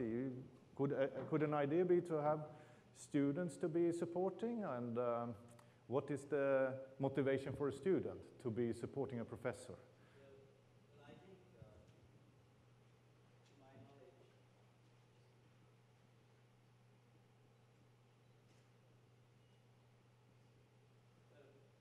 think to my knowledge, the older generation, I mean, I agree with the fact to a certain extent, but I don't really think that it's quite true all the time. I mean, I have lots of my professors in my Facebook, and you know, I mean, they're much sort of active in such you know, I mean, digitized world for that matter. And as students, actually, I guess the students can also be supportive, like kind of incorporating sort of their own motivational ideas to in the classroom, like bringing in some use of social media into classroom, and then having teachers, the professors engaged in the classroom. I mean, adding them in their WhatsApp groups, maybe, you know. Yeah. And then kind of like, you know, I mean, suggesting some of whatever the technologies that they use at the end of the day. I mean, so I guess it's doable. Yeah. Because but I mean, what kind of incentives would the student have to be able to do this? Because it takes time. Do you think certificate would be enough, or would it be very good to have some payment for it? No, I guess, I mean, the students, I mean, to my knowledge, I mean, I teach my students, and then sometimes, like in my classes, I incorporate, I mean, they will be submitting things via email. Sometimes all the messages that I share with them would be through WhatsApp groups, or like, you know, I mean, they will either do synchronous chatting, you know, I mean, through a chat room, or basically, you know, I mean, for example, you can either incorporate it to your assessment, like you can have assessment methods, like for example, without giving them sort of a traditional writing assignment, you can ask them to do a blog exit response, or like a blog entry response. But I was thinking of the older professors that are not, you know, using IT. How can they be introduced into IT without, you know, feeling that it's taking too much of their time, or how can they be supported from the university's point of view? Well, I mean, it's a tough question, you know, but I guess, like, I'm not very cynical, and then I'm not sort of, I mean, I'm very optimistic about the older generations today. So I'm not kind of like saying, because I have seen lots of our professors, even, because most of our professors, I mean, let's think about University of Colombo. I mean, most of our professors have sort of big experience outside the country, and they have been studied in lots of international institutions. So we should not equal old to be not IT knowledgeable. Sometimes they are even more knowledgeable than the young people. So this old young is not 100%, you know, two different groups. And the main thing, I think, is curiosity, and to be able to explore these kind of things. And if you have teachers, I think it also has to be with what Confucius said, that it has to be voluntary. So if the professor, if the teacher want to do something, they could get support from from their relatives, their neighbors, their students, their colleagues, and so on, and be able to explore it. But it has to come from the individual, I think. Penetration of digital technologies in the lesser developed areas is a concern. Won't this increase the gap between different socioeconomic classes and negatively affect the role of education for upward social mobility? Yes, who asked this question?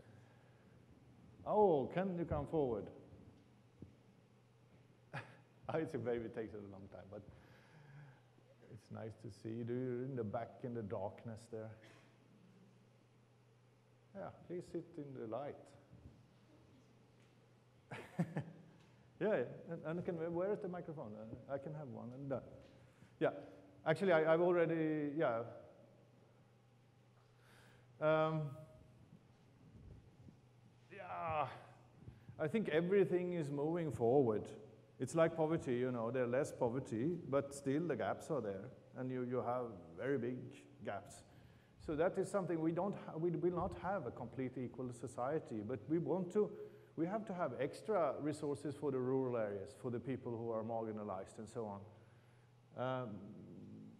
That is a government policy. I mean, in Sweden we have distance education, not to reach the rich, but to reach the rural area. We are a big country, so it's a social democratic policy that everybody should access. I showed you the first slide of digitalization of higher education is admission to higher education. That means that you can be in any rural place or even any place in the world as a Swede, search for a course and take it from where you are. That's equalizing. Oh, did you have something more to say? No, well, yes, I agree with what you're saying, but I'm talking about, for example, say in a country like Sri Lanka, like say lower income or lower middle income now. Yeah. So it's not just infrastructure, right? When it comes to digitization, there are different aspects that come into play. And especially in higher education, when you have students coming in from different socioeconomic backgrounds with different levels of exposure, while I do agree that it's extremely important for them to learn this skill because that is a fundamental driving force for the future, at the same time, you can see a clear, say, a broadening of the gap.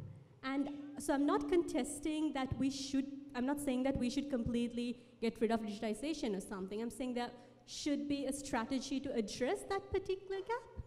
And it's not something I feel in the discussions that we have around this, especially in education, we pay enough attention to the disparity. What is your idea? I wish I had a solution. I'm in the process of trying to figure something out, but I think it's important. But what you mean is that some students, they don't have the same opportunities in the class. Not just in the class. So when you come into the class, you start at different starting points in this spectrum, right? Yeah. So then if we address them as a homogeneous group, then we are simply propagating existing gaps. But it's very simple to do something about that. For instance, I know one model is that you basically make a... Oh, is it over? Yeah? You want us to respond? Of course. Yeah, I'm much quicker than this. Thanks. I fully endorse what she said, because there is no homogeneity when you look at the freshers who actually come to your classes, maybe in the first year. But what is needed actually, it's the obligation from the university authorities to actually provide that infrastructure and make them homogeneous in accessing. So I fully endorse what you said, but we also have a role to play. But we can't actually isolate them and treat them separately, indifferently, because it's not fair by the students. So what is needed, okay, we accept the fact, okay, this digitalization is important, it's very significant when it comes to higher education. So we need to change the teaching and learning mode accordingly. That is what we have been trying with the UNESCO Teaching Innovation Project now. And at the same time, there is a responsibility from the part of the university to provide the necessary infrastructure. That is essential, because without that, you are going nowhere. Yeah, but as I understand, it's not only the infrastructure, it's the skills among the students. So I think that's a simple way, and you can do research about this. What's your name, by the way? And you're studying what? So I'm from the Department of English, and I focus on pedagogy, hence the question. Yeah, you can do some studies about this with Tishani, for instance. So one thing that is possible and simple to do, and can be some interesting research, because this is a hidden thing. You don't know it, because you have never asked them. So make at the entry or some weeks or months before you start a course, you have a survey, a questionnaire that is, asking the level of maturity, the level of access, if they have smartphones, if they are feeling secure of doing this and that with a computer. Then you will find that 20% don't have any ideas about these things, and then you can have a special preparation for them to have them when they start the course well prepared. So you will have everybody prepared in advance. Do you have any suggestions? Was that, she disappeared now into the darkness. Is it enough? Yeah, okay. This is different in Sweden. Do you have any suggestions how to incorporate IT to enhance entrepreneurship and innovations in students? Oh yes, it's a big question.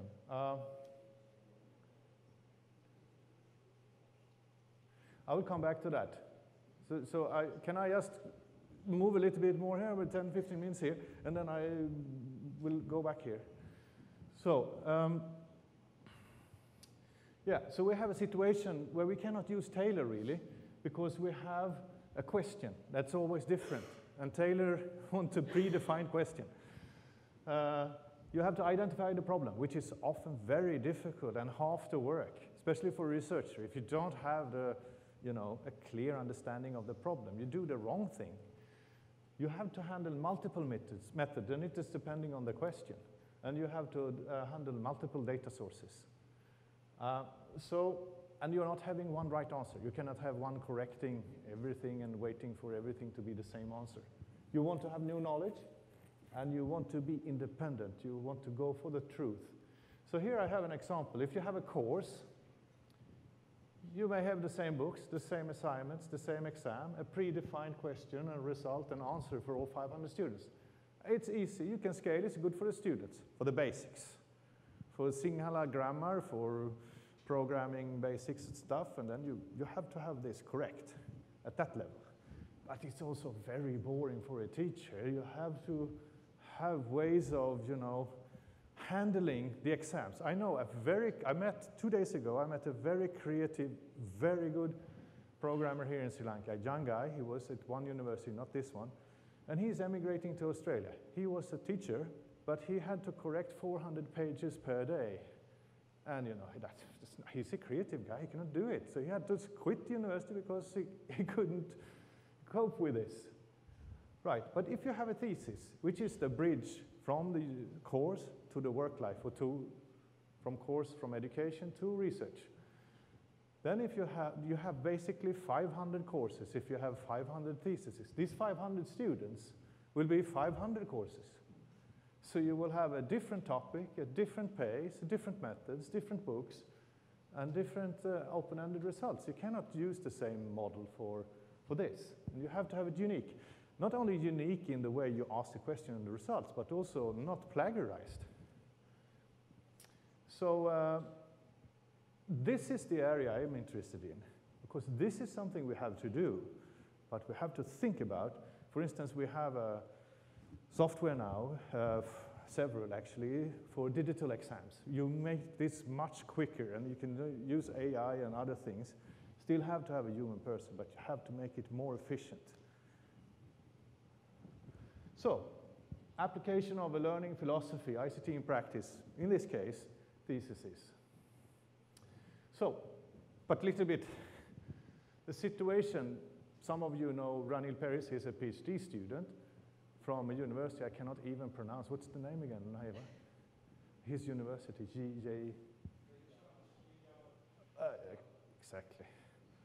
It's exactly that university. And he's in Stockholm, he's a PhD student, and he's very clever. He's done some studies on the problems for undergraduate thesis projects. So students have problems with time management, the supervisor interaction, the communication, and they feel isolated. And also planning their studies, coping with the workload, because they often work extra. And this is not organized, that a schedule is, it's not that you go to class and so on. Some of the skills and some of the supervisor training. These are some things that he has written, you can read more. So we can talk about, is it really efficient? When I'm not talking about this university, I'm talking general. I think it's the same everywhere actually, so it's not a Sri Lanka problem either. Because you're left alone. It's like being a distance student. That's why I use distance technologies for distance education for campus students, because you're distance students at campus when you do the thesis. You don't go to class, you have no regular schedule and so on. So, is it efficient, or what about the quality? So, we did a system, we've been working with this since 2006 actually, and now it's a product since 2014, and we've been developing either after that. So we want to include the quality and the quality of the theses, because many are not, that useful for society. It's just academic, in the negative sense that it's something they do to the exam, but they should do something for society and for themselves. And also, they may be delayed several years actually. We want them to complete faster. And then the supervisor workload is very high because you have to do the same. It's not fun to have the 100 students saying the same things. And of course, they need to know the same things. But it's not always that attractive. And then we have to reduce the administration for student supervisor and for the university to work with this and make the student more self-driven, autonomous. And we have to scale it up because it's a quality thing to scale up, I would say, because if you do it for an elite small group of people, then it's not fair enough. You have to do it for more people. So this is now a slide I will stay a little bit because it's complicated, but it's summarizing everything we do here. We have the supervisor and the student, the two individuals, and we have the two organizations. We have universities and the business sector, and we try to satisfy different needs here. So for instance, students, we try to satisfy Kupi, the little lamp, the support between students.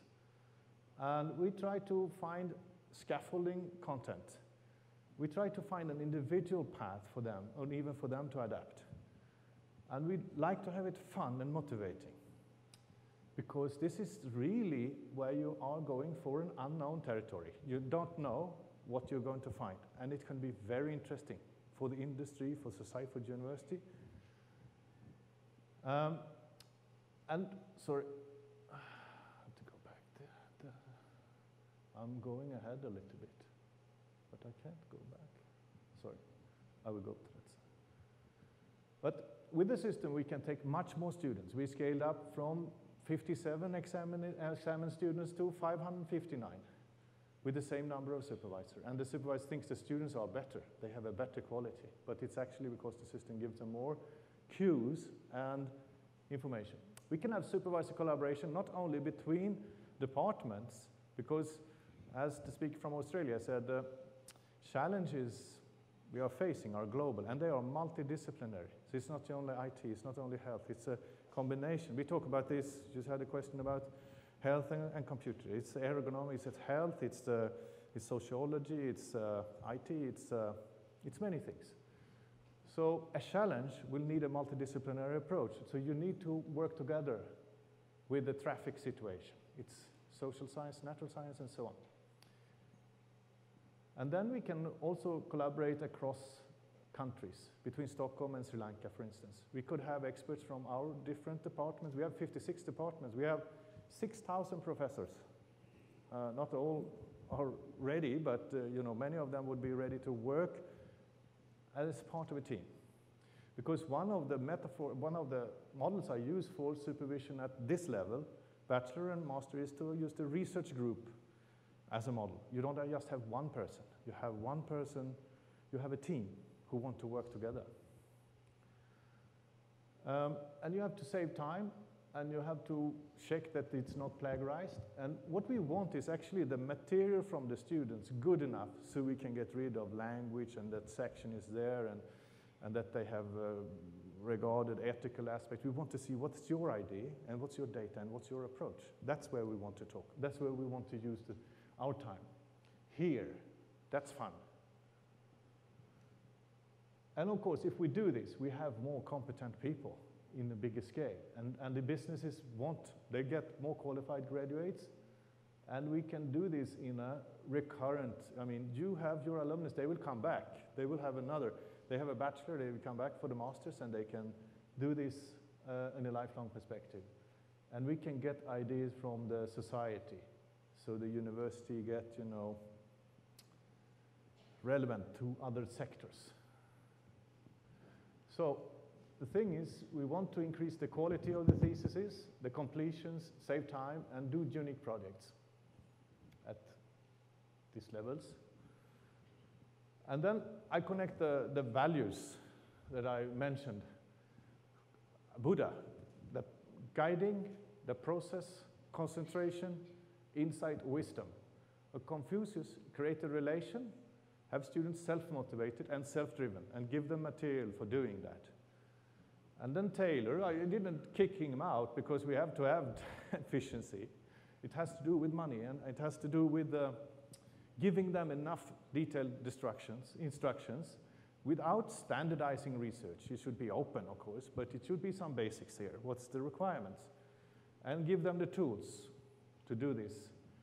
And maybe one shortcut, one way of doing it, well, in standard way, but then you should be able to deviate.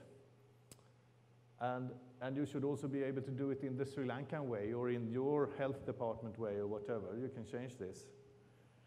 And then we have Vygotsky, the zone of proximal development. We will try to give them in the right order the things they need. And then we will try to have a collaborative, constructivist approach. And I would like also to say that this is a mutual learning process. So also the supervisor learned from the students. I just learned from the lady who went back in the dark, for instance, and I learned from Ashinta and so on. So we always learn. It's not a one-way process. Before I go, maybe a question about any of these.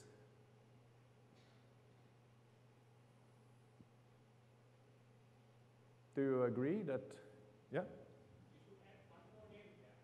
Yeah, of course, I could have many, many, many names. Yeah? Yeah. Because Taylor stopped at this point. Yeah. Ono went beyond that. Yeah. That is continuous formulation of hypotheses and testing the hypotheses. Yeah. And then standardizing. Yeah. That way there is continuous improvement. Yeah, exactly. And that's why the Japanese really made the quality improvements that is necessary. Yeah, that's true. There are many, many more. I was just thinking I had too many already, so, but that's true. Yeah, another principle I have is that with such a system, you should be able to zoom in and zoom out. You should be able to work with one student, one task, but you should also at the university level see all the students, what are they doing, what kind of topics are they doing, and how are they progressing. So that's one thing that you in real time can see how many students do we have working on waste management or any of the sustainable development goals, and then at the same time go into that particular project. Then I put some other keywords, as you say you had other, but I put my own here. It has to be meaning, it has to be meaningful. If you have meaning, then you have the inner drive. If you have no meaning, you have to work for the course credits. So you connect your students to your own research projects, then the huge benefit is that we have so many students working in structured research projects, and the researchers get collaborators which make them very powerful, and the society can then benefit. So we can create meaning for the student by connecting their thesis work to our ongoing research. Then, of course, we should encourage creativity, which is not completely encouraged by Taylor, because if you do something different, then you're not doing it right. And I think also informal interactions, that you should be encouraging informal interactions, because then you speak, you're self-confident and friendliness.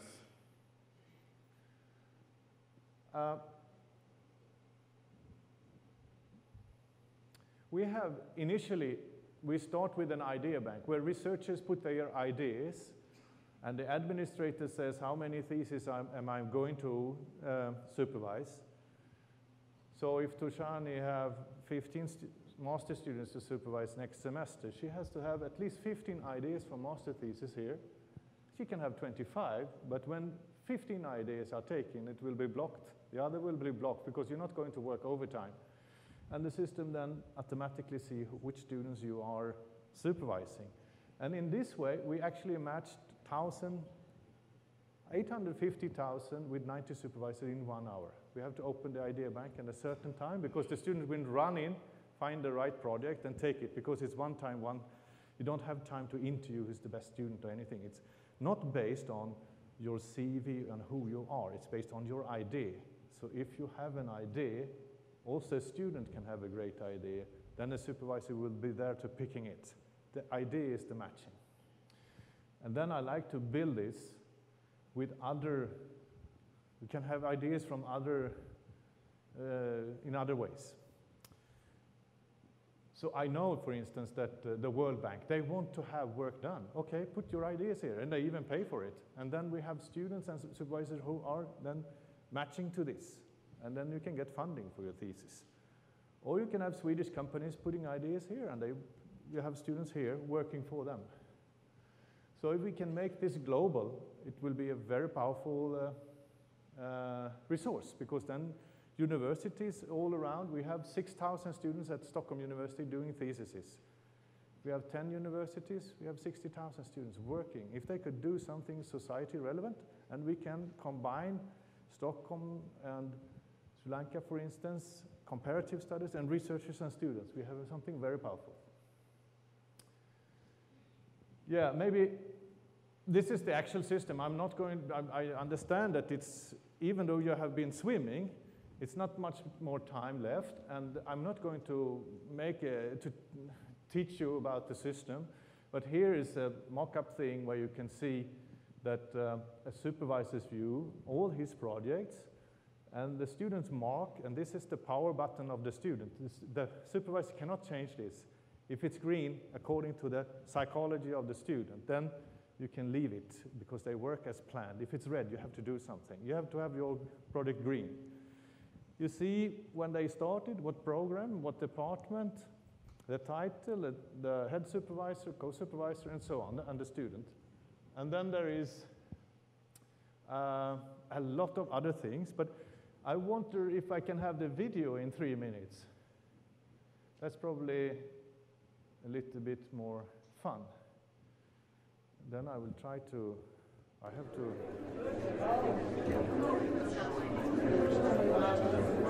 A little bit loud, I think. Fine.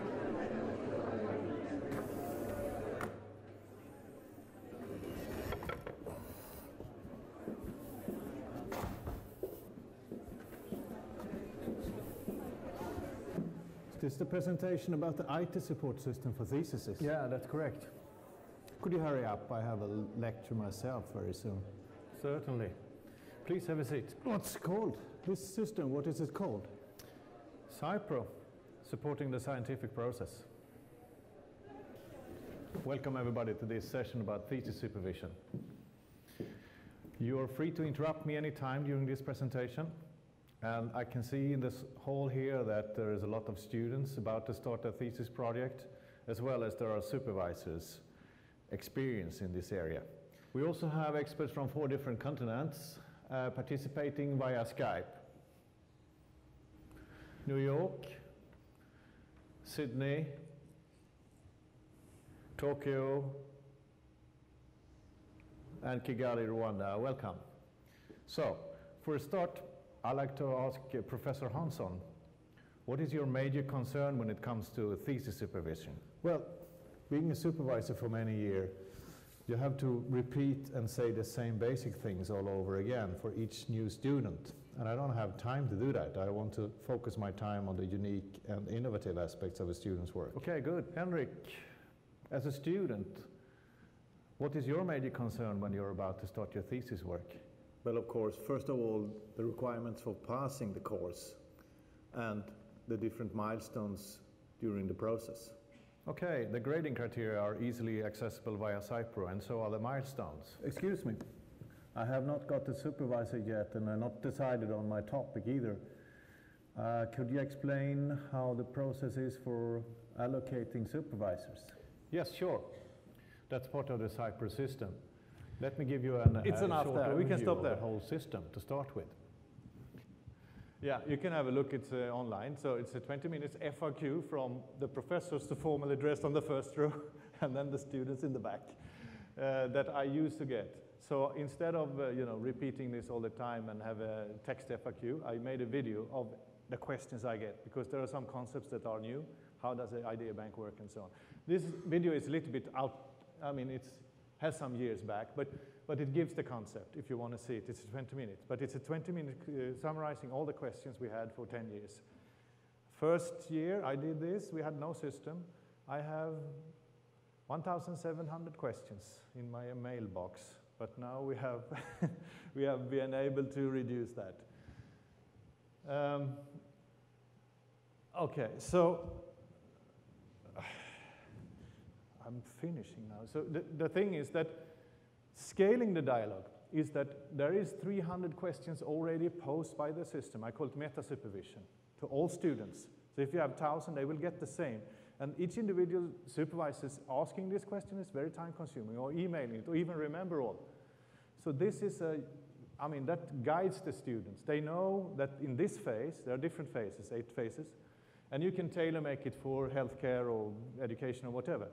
But there are some basic things. You have to have a background, you have the current state and so on. So everything is asked there, and it saves you thousands of hours, and it's a structure for everyone. And this checklist can be used for self-evaluation by the student. It could be used for peer review, the second opinion. Have you really done this?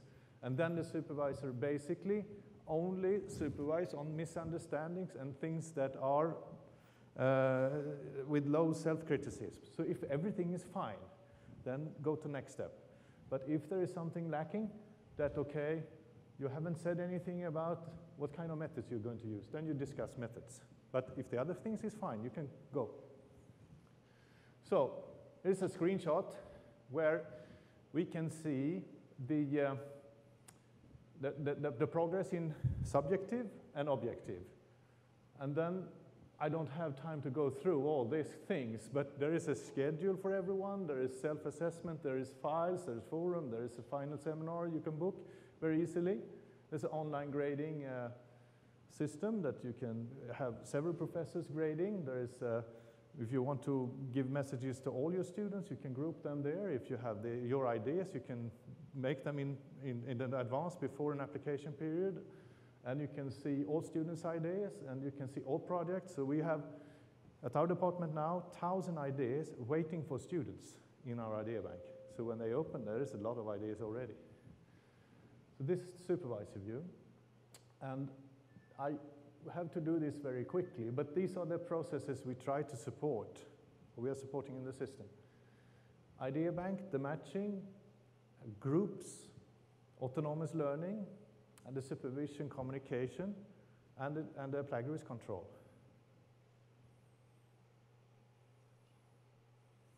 I don't think I have time to elaborate on anything of this, but I think this is a new field of interest. We have done 34 studies only in our department. If we scale it to here, you can do hundreds of studies. So there is so much new things with log data, with information. I don't talk about all the publications now, but you can read them if you want. But there is a huge amount of new information that you can do when you do this kind of approach. This is just to show that we had quality problems 2008. These are low grades. A, B are high grades. But now we basically pushed, so we only have high grades. We have research quality at the bachelor level, very high quality. Even 3 professors grading here, only the supervisor here. So we don't have a quality problem now, and the research has gone this way too. This is the production, the efficiency. So we only produced 57 low-quality theses, 2008. Now with the same number of supervisors, we produce 559 every year. And it's much better quality. So we are trying to improve the bachelor, master, and PhD quality, efficiency, and save time. And there are different modules that could be tailored to the needs. And I call it a semi-automatic mass individualization. It's not going to be fully automatic. There will always be a professor determining the quality. But it's a big scale, but it's individual. Going for unique and high-quality projects. I don't have time to talk about this, and I don't have time to talk about this either. I think I said something, no, it's too much, it will take, it's interesting, very interesting, but not now. I think this is interesting to just end up here, that you have to balance the freedom and the control. If you have very high control, you feel restricted. You have this one way of doing things in one book. If you have complete freedom, go online, do things, you are completely lost. You don't know what to do. have to have some kind of balance between freedom and control. I mean, freedom of stating your questions, or is it already stated? Your problem, your material, and so on. But then there is other balances. How much time do you put on this? How much time does the supervisor get? How much time do students exposed to do every week? Time on task is important. And are you focusing on producing a lot, or are you focusing on the creativity, innovation? Then it might be different priorities here. But change, and now I'm into this last slide. The fundamental question, I do it as a summary in the form of a question. You can ask yourself, the student, the staff, recurrently about change with just one question. Because if you're happy and you're satisfied, you don't do anything, it's fine. Is it something that I'm not happy with? I will change it. We will have to do something about it. So it's a simple question, but it's taking into account the quality of your work, the quality of your education, the quality of your research, the quality of your infrastructure. And then you will go for being happy. So, thank you very much.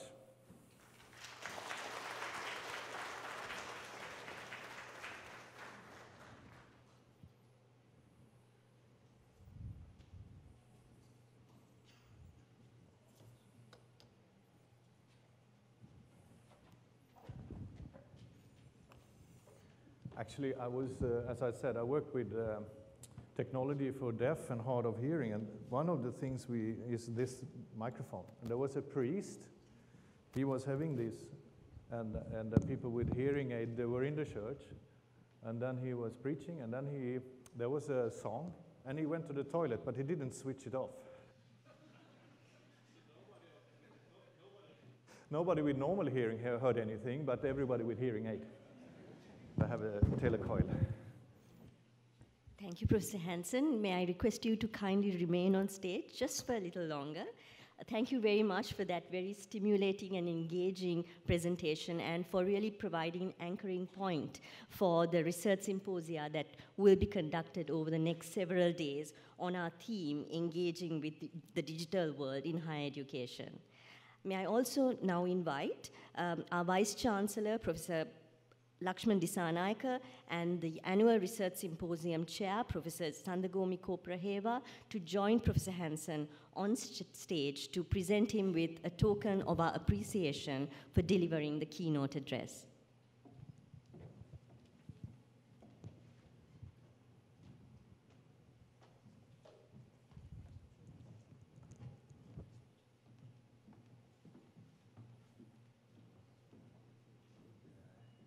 Thank you.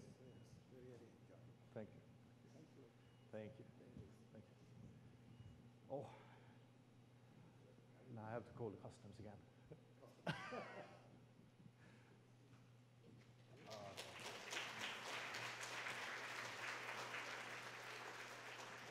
Wonderful.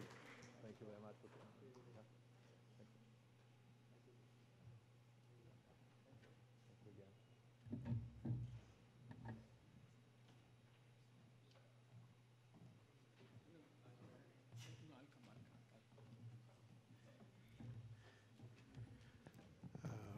Before we go to the next item, I would really like to thank, you have already thanked Professor Henrik, but I really would like to thank Professor Sandagomi Kopraheva, who has been doing lots of work during the last few months to organize this very important annual research symposium. I think he needs a round of applause from you.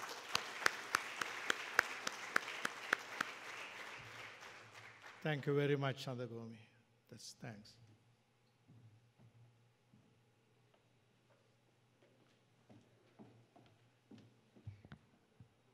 We now draw towards the close of this inauguration ceremony. This special event has been possible due to the tireless efforts of a team of staff members from across several faculties of the University of Colombo. And as Professor Dissanayake mentioned, this team has been headed by Professor Sandagomi Koparaheva, who was the chairperson of the University of Colombo Annual Research Symposium 2018 Organizing Committee. So may I now invite him to kindly come on stage to introduce the different faculty sessions which follow this event and to deliver the vote of thanks.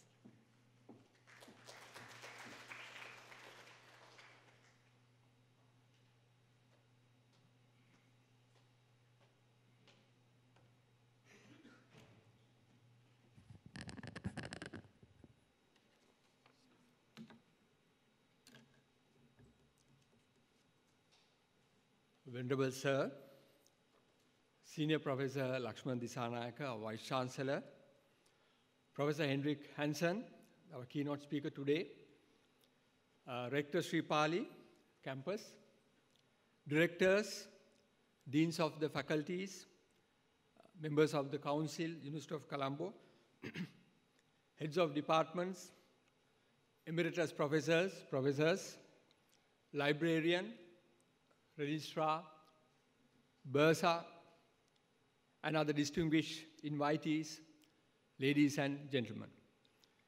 It is my pleasant duty as the symposium chair to give a brief introduction to faculty sessions of the Annual Research Symposium 2018, University of Colombo.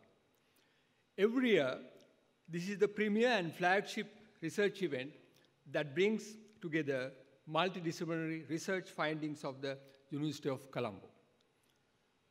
About 200 abstracts are included in this year's symposium after double-blinded peer review process under the guidance of faculty editorial committees.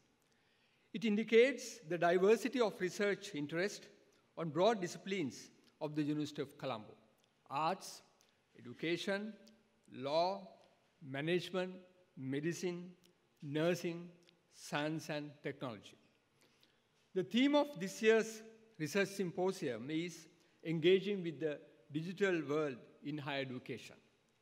And each faculty has its own theme which signifies its identity and discipline. This overall theme and the faculty themes recognize the rising importance of digital future in higher education. The faculty session starts today and ends on 27th November. The following table shows the faculty themes and the dates of faculty sessions. Faculty of Arts, challenges and opportunities in the advancement of the humanities and social sciences in the digital world, starts today and tomorrow night. Faculty of Education, educating for the digital world. Faculty of Graduate Studies, Agenda 2030, way forward to Sri Lanka's sustainable development. Faculty of Law, rethinking law, loss of ignorance or innocence. Faculty of Management and Finance, aligning the business for its digital future.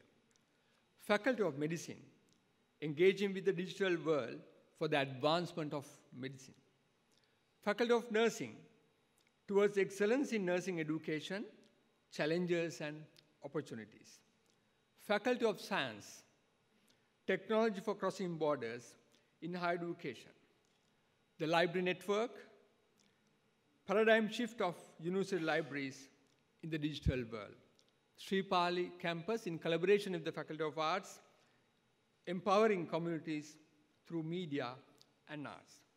I hope in this year's symposium, the researchers have an opportunity to exchange ideas, build new partnerships, and reacquaint with colleagues across different faculties of the university.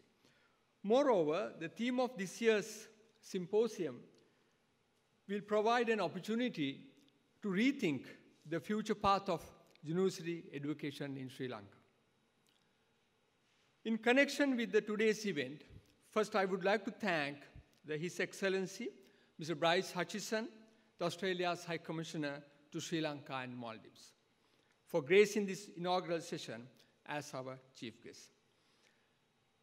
Special thank you to Professor Henrik Hansen from Department of Computer and Systems Science, Stockholm University, for accepting our invitation as a keynote speaker. Thank you, Professor, for coming all the way from Stockholm to deliver this timely and interactive lecture on digitalization of higher education. Still, I can remember the phone call I received from the international unit last Sunday that you have been not allowed to board at Stockholm, and that you have to work with all the authorities within just 20 minutes to take off your flight on last Sunday. Thank you for coming. A very special thank you to our Vice Chancellor, Senior Professor Lakshman Disanayake. So I really appreciate your inspiring mentorship and support extended to us in organizing this event. Thank you. I would like to thank Professor K.P. Heva Gamage, Director UCSC, for giving us this beautiful auditorium for this important function, and Mr. S.T. Nandasara for his support. I had a dynamic and committed team to help me in planning and organizing this research symposium. As symposium chair, I take this opportunity to offer my sincere thanks to all academic and non-academic staff in the University of Colombo who've been working in different committees to make this symposium a reality. A special thank you to Senior Assistant Registrar, Academic and Publications, Mrs. Tarushika Patrinage, who is not here. She left for a conference in overseas, for coordinating the work of all subcommittees as the convener of the symposium committee. Thanks to Coordinator International Unit, Ms. Kalahari Pereira, for facilitating the arrangements for chief guest and for the keynote speaker. I would like to also mention the contribution of Sri Pali campus towards this inaugural ceremony. Thanks to Rector Sri Pali, Professor Hettiarachchi, and his staff for providing us a promotional video on University of Colombo and the dancing troupe. I must also thank Dr. Santushi for her task today as computer, and to all the staff and students, volunteers of today's function. Finally, for all the media personnel for giving us publicity in print and electronic media. I thank you all for all your efforts, assistance, and commitment. I wish you all the best. Thank you.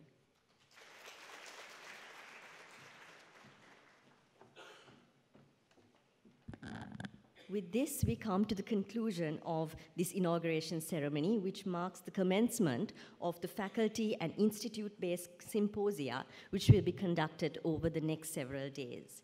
We thank you for your participation and invite you to join us for fellowship and lunch, which will be provided in the College House premises.